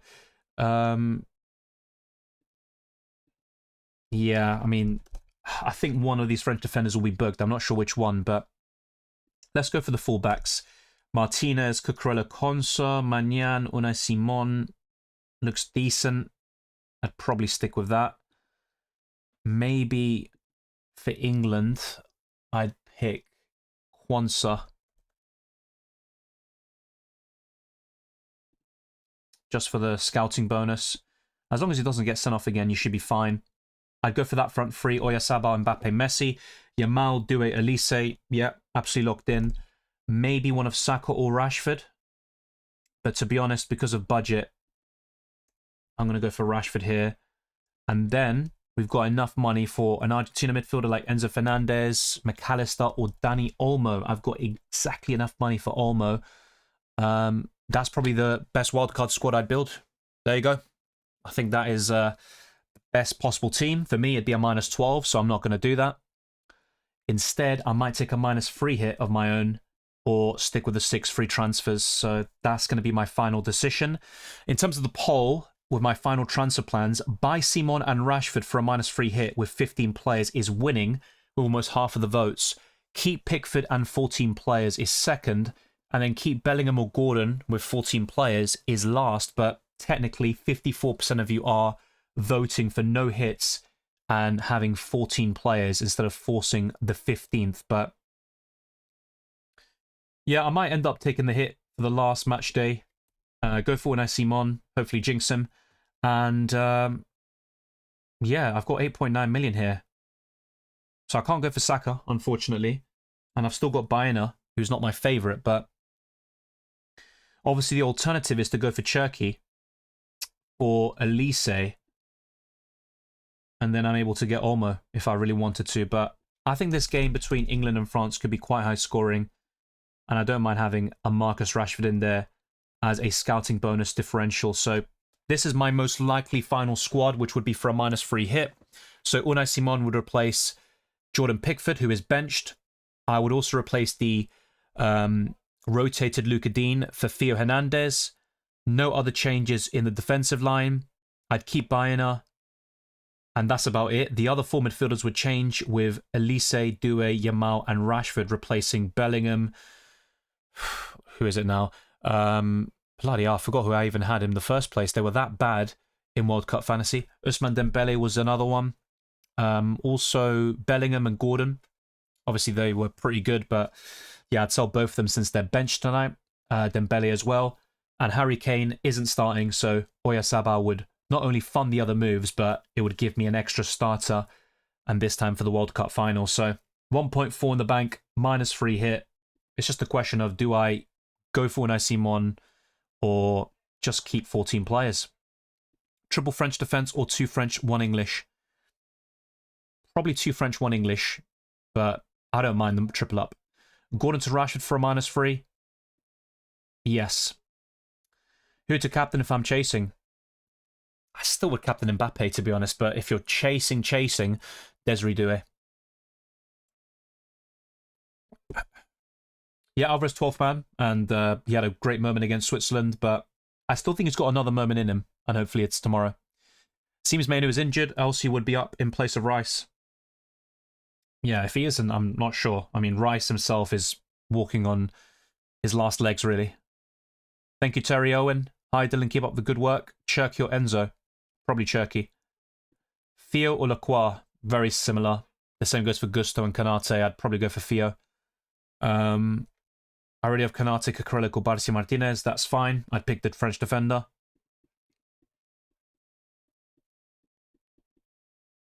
So yeah, a lot of messages in there. Bloody hell.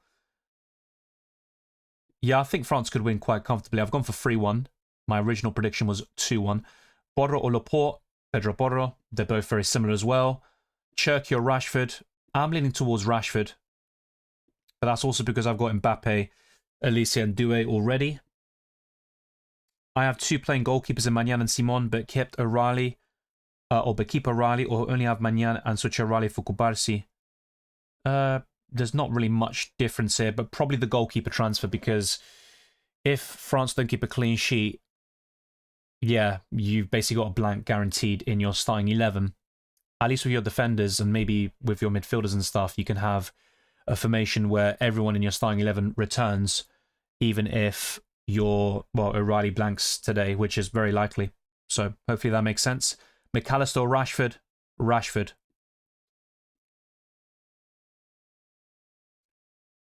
Oh, I think I know why. Thanks for letting me know.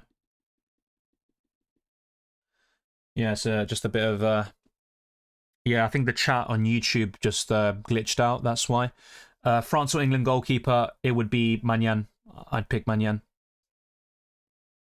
Oh, wow. This is not even working now.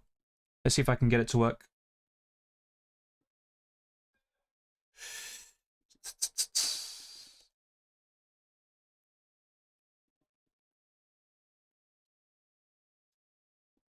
So yeah, Magnan would be the answer. Thanks for letting me know that the chat wasn't working, Ian. Bellingham to Enzo for a -3. Yes. Only just, though. And tomorrow's game could be very cagey, so I'd be more open to taking a hit for players from tonight. Top 7 midfielders. Doué, Elise, Rashford, Yamal, Enzo, McAllister, and Saka. Max captain or clean sheet shield? Max captain. To be fair, there is a case that 2 or 3 of the countries will only concede 1 goal. You could gain a lot of points theoretically. Definitely more than I did. I won't speak about that too much, but I'd use the max captain, I think. I believe England will concede more than 1. I think, well, I've gone for 2 on Argentina tomorrow. So yeah, based on that, I'm going to say max captain. But both of them aren't great chips. They're not going to give you many points. Yeah, lock in. As Banjo says, will there be another percentage ownership update before the deadline? I don't think it'll be a big concern. There are a few people active right now, and yeah, the French defenders are a bit of a concern, but I don't really see many differences or key assets sort of crossing the threshold, if you will. Thanks as well to the moderators, like Punjabi. Canati or Lacroix, there's not much in it. Lacroix's cheaper, but I don't think it's going to be a big issue now for many people. Maybe Canate. Enzo, McAllister or Buendia? Buendia? I'm guessing that's Baena. I would go for Enzo. It's close between him and McAllister, though, who hit both posts against England. Gusto or Spence? I did say earlier when someone asked me, would you go 2 French and 1 English defender or triple French? But in this context, I'd go for Gusto. But ultimately, I think neither France or England will keep a clean sheet. But France are more likely. I'm banking on Saka to take advantage of Theo Hernandez's empty space. That's what I'm worried about with Theo Hernandez, by the way. He's up against Saka. But Saka hasn't been anywhere near his best level for a while now. Olmo or Rashford? Rashford. But Olmo's good. He definitely is. Yeah, that's true. There's Theo Hernandez and Lucas Hernandez. Don't go for the most expensive Hernandez at 5.5 million. That would be Lucas. He's not starting. It's Theo Hernandez. That is a good point, which I raised in one of my videos yesterday, but not in today's stream. Tony or Oyarzabal? Oyarzabal. Dylan, should I do a -3 so that I can get Rashford in? I want to do DePaul to Rashford. Yeah, go for it. I think DePaul will start tomorrow, but I don't think he's necessarily a great World Cup fantasy option, but quality for Argentina. That question was covered. Ruiz or Olmo? No. Yeah, it is Olmo. Olmo. Alvarez or Oyarzabal? Oyarzabal. Bring in Magnan besides Martinez, or change Molina to Borro, or take a -3 and get both. I'd make the goalkeeper transfer for the reasons I mentioned earlier. Is the main French weakness on their right like ours? I'd argue it's their left. I think defensively, especially with no Saliba and Lacroix there, I think their left side is probably the weakness, so Saka could do very well. I'd go for Doué over Olmo. Doué/Cherki or Simon? Doué. 5 French or 3 French, 2 Spanish? Is this defensively? What are we talking about here? But I'd say 3 French, 2 Spanish. Best 5 mids on wildcard? I literally covered it just now, mate. This is what I'd go for. There is a case for Saka, but it requires a downgrade elsewhere. But I'm quite happy with this wildcard squad. And if you have enough funds and can make it possible, I'd bring in Saka. All right, so I'm going to start locking in my final squad. Do I take the -3? For now, I'm going to keep Pickford and go for this 15-man squad. What I might also do is check records for the national team. So Theo Hernandez, obviously he has more experience than Gusto and the rest, but are his attacking numbers good enough to justify his inclusion? I don't really see a big difference in all the French defenders anyway, but let's go for this. Hernandez has 2 goals for the French national team. 11 assists is good in 48 games. Yeah, he hasn't had a goal contribution in a while, though. He, yeah, definitely started very well for the French national team and then sort of faded off a little bit. Let's see Gusto's numbers.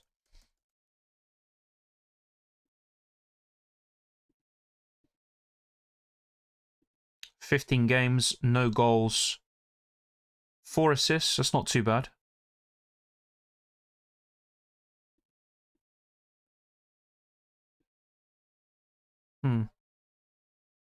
He actually got an assist against Spain in the Nations League semi-finals.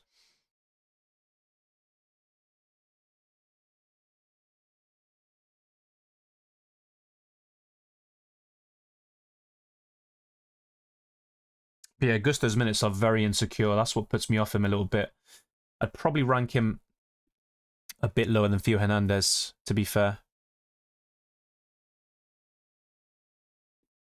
Okay, so only a couple of minutes left. I'm going to make these transfers, I think. So bring in Theo Hernandez / French defender, Elise, Doué, Yamal, Rashford, and Oyarzabal with all the benchings. Just to remind you of the lineups, we have a lot of key fantasy assets benched. So Magnan is in goal for France, as usual. Gusto, Konate, Hernandez, and Lacroix was expected. Rabiot, Zaire Emery, and Cherki. Mbappe, Elise, and Doué. So Dembele is on the bench. And for England, Jordan Pickford makes way for Dean Henderson with Konsa, Mark Gay, Spence, and Kwanzaa, who returns from suspension. So Nico Riley is on the bench there as well. Declan Rice captains the side with Rodgers, Eze, Saka, Rashford, and Tony, which means Bellingham, Gordon, and Harry Kane are all on the bench. So, Oyarzabal in. Yeah, I think I'm going to go for this. I'm quite happy with this squad. Not many complaints from me. Just going to have a look at Theo Hernandez's ownership. Just make sure that it's not acting up a little bit, but I don't really see him or any of the others going above 5% now. Unless something crazy happens in the next couple of minutes. Yeah, 3.7% ownership there. I'll probably go for Theo Hernandez. Lacroix at Crystal Palace has good underlying numbers with set pieces, but he can be very frustrating hitting the post or just not really scoring enough as he should. Konate has set piece for it as well, but I'm going to go for Hernandez here, who could have an absolute torrid time against Bukayo Saka. So there we go. You can see the transfers here. Luka Dean, Dembele, Barkla, Kane, Gordon, Bellingham, all benched and all sold for Hernandez, Yamal, Elise, Oyarzabal, Doué, and Rashford. So transfers done. And let's just order things in the right way. Well, to be honest, if I bring in Unai Simon for Pickford, it's all done. It's a 3-5-2 to begin with. Mbappe is the captain, so to speak, but yeah, you can't change the captain because the maximum captain is active for me. So my highest scoring player in the starting 11 will be automatically assigned the captaincy, and hopefully I can gain some good points from that. You can see that Hernandez is a differential. Doué is as well, but he's not a scouting bonus eligible player. But Rashford is, which I'm very happy about. And I think Saka could be another very interesting low-owned player for Matchday 8 in this third place playoff tonight. But that would mean double French defence. Also 5 players overall from France. I would have 5 from Spain, 2 from Argentina, and 3 from England. And one of them is benched. So I'm going more into France and Spain's favour in World Cup fantasy terms. And people said, oh, you think England are going to beat Argentina then? Because you have like 5 England and 2 Argentina. Not really, but I like to jinx. So there you go. Mbappe would have been my captain tonight anyway. Messi tomorrow, but the maximum captain can just save me that headache entirely. Now it's just about the last piece of the puzzle. Do I take that -3 hit and buy Unai Simon? That's pretty much the only question I've got left.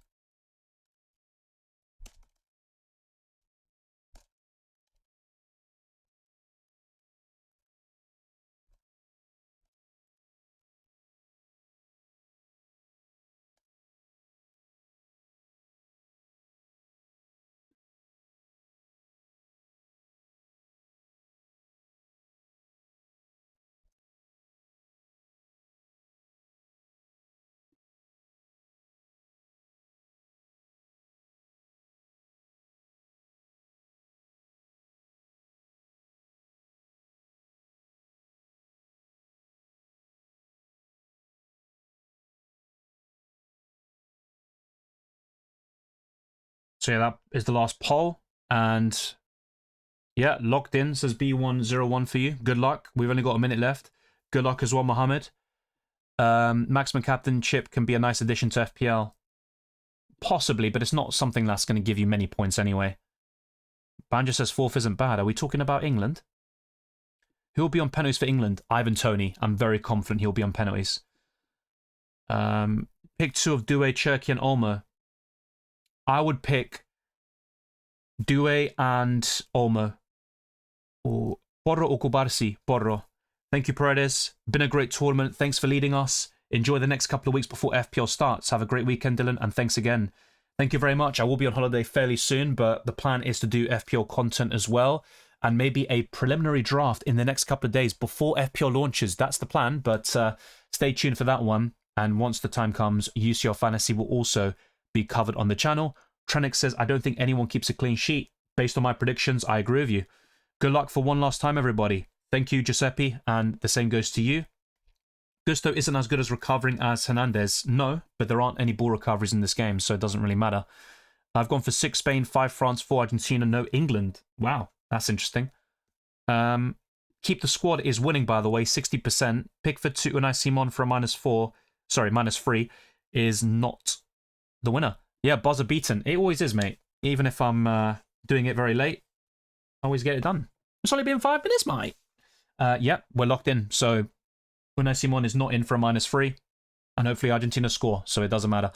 Thanks for all the content, Dylan, this season. UCL 216th in the world. We're back next month for that BS. Wow. Yeah, that's a great rank, and UCL Fantasy is always enjoyable, and it helps that I typically do well there. So yeah, hopefully I can have another great season and do better than I did in this game. But yeah, all we can do now is end this tournament as strongly as possible and get the green arrow. Yeah, Doué has been the one I've been digging up all day long. 3rd league chasing, 9 players off, take 1 or 2 hits worth. I just don't know enough context for this. Obviously the deadline has passed, but I think a -3 is fine.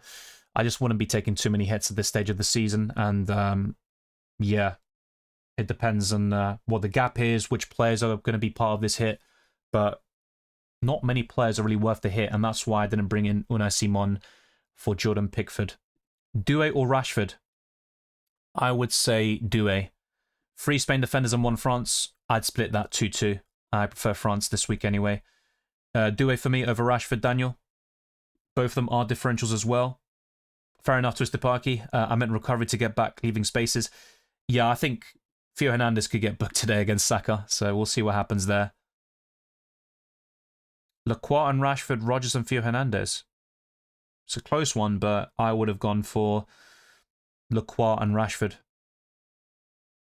McAllister, Olmo, Enzo, or Rodri. Probably Olmo, but I don't mind the Argentina midfielders. I think Rodri would be bottom. Why do you pick Manyan and Pickford? I didn't pick them necessarily, mate. They were already in my team, and I decided not to take the -3 hit for Unai Simon. So it is what it is. There is an argument that I could have, yeah, not gone for the defender transfer. And to be honest, if Kane started, I would have kept him, and then it wouldn't have been a -3. But I had too many bench players, and with the goalkeepers, I don't think anyone will keep a clean sheet. So that's why I ended up keeping both of them and started Magnan. Good stuff, Dylan. All the best for the finale. Let's go. Likewise, Alan Pereira. Enjoy.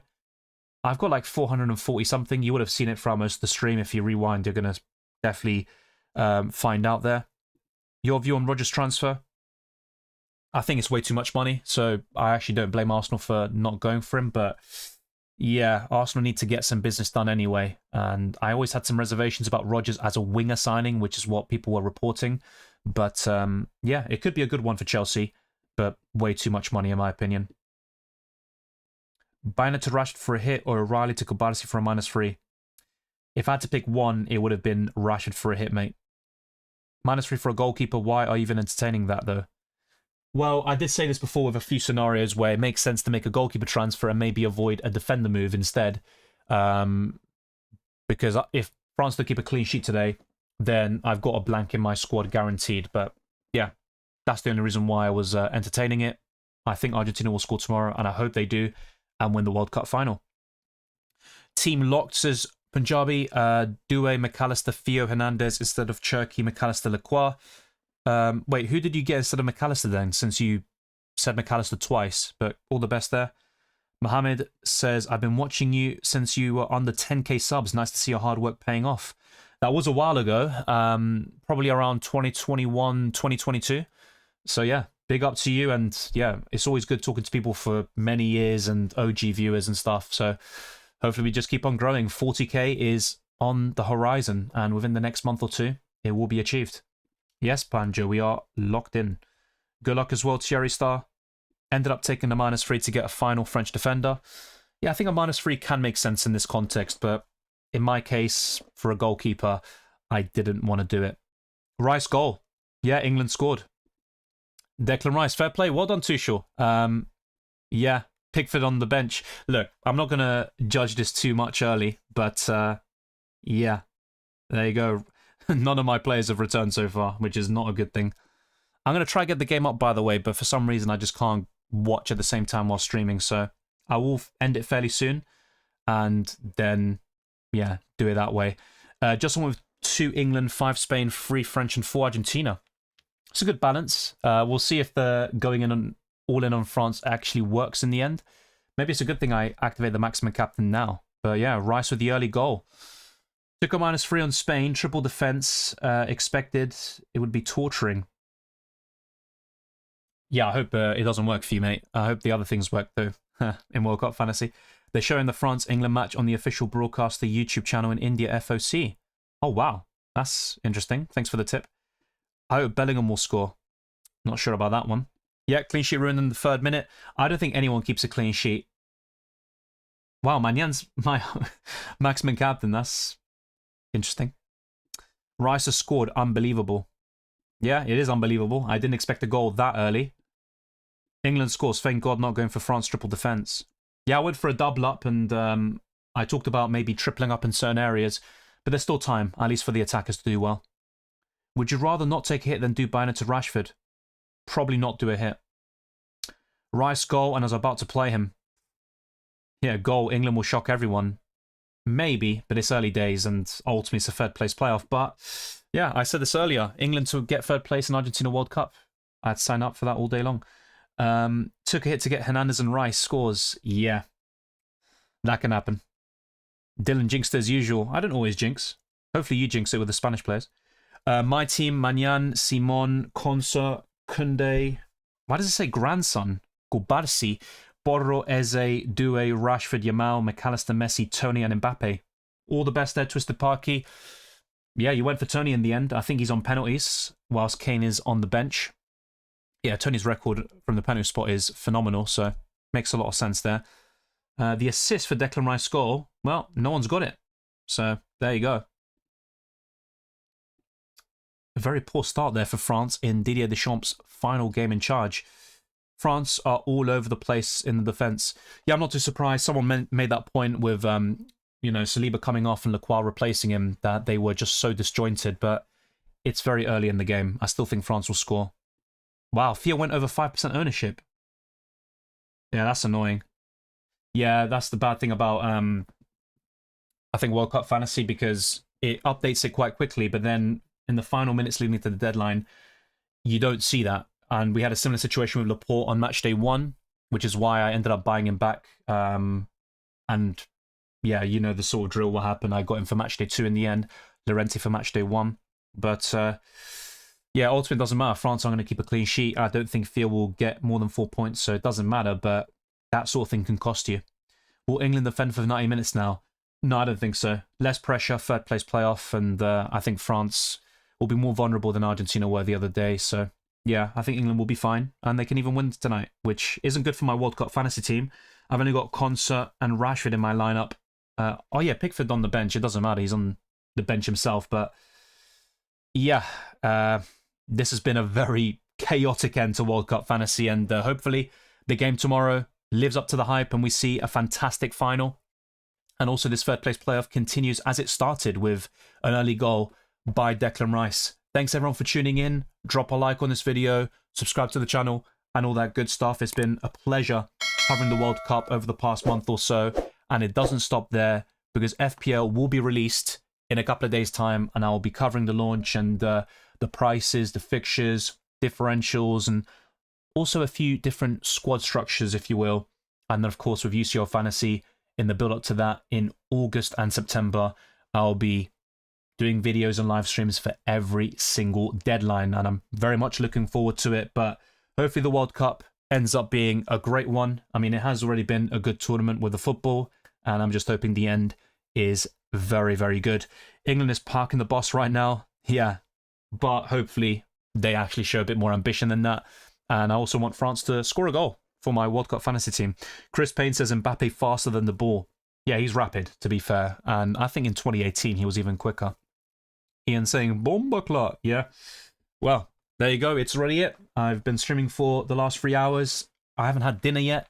I'm used to having it quite late anyway, but I will be having some good food now and enjoying the third place playoff and all the carnage, not just in World Cup fantasy, but with the remaining fixtures of this tournament. Take care, everyone. I'll see you very soon for the FPL and UCL Fantasy videos and live streams, and I wish you all the best of luck for the rest of the tournament.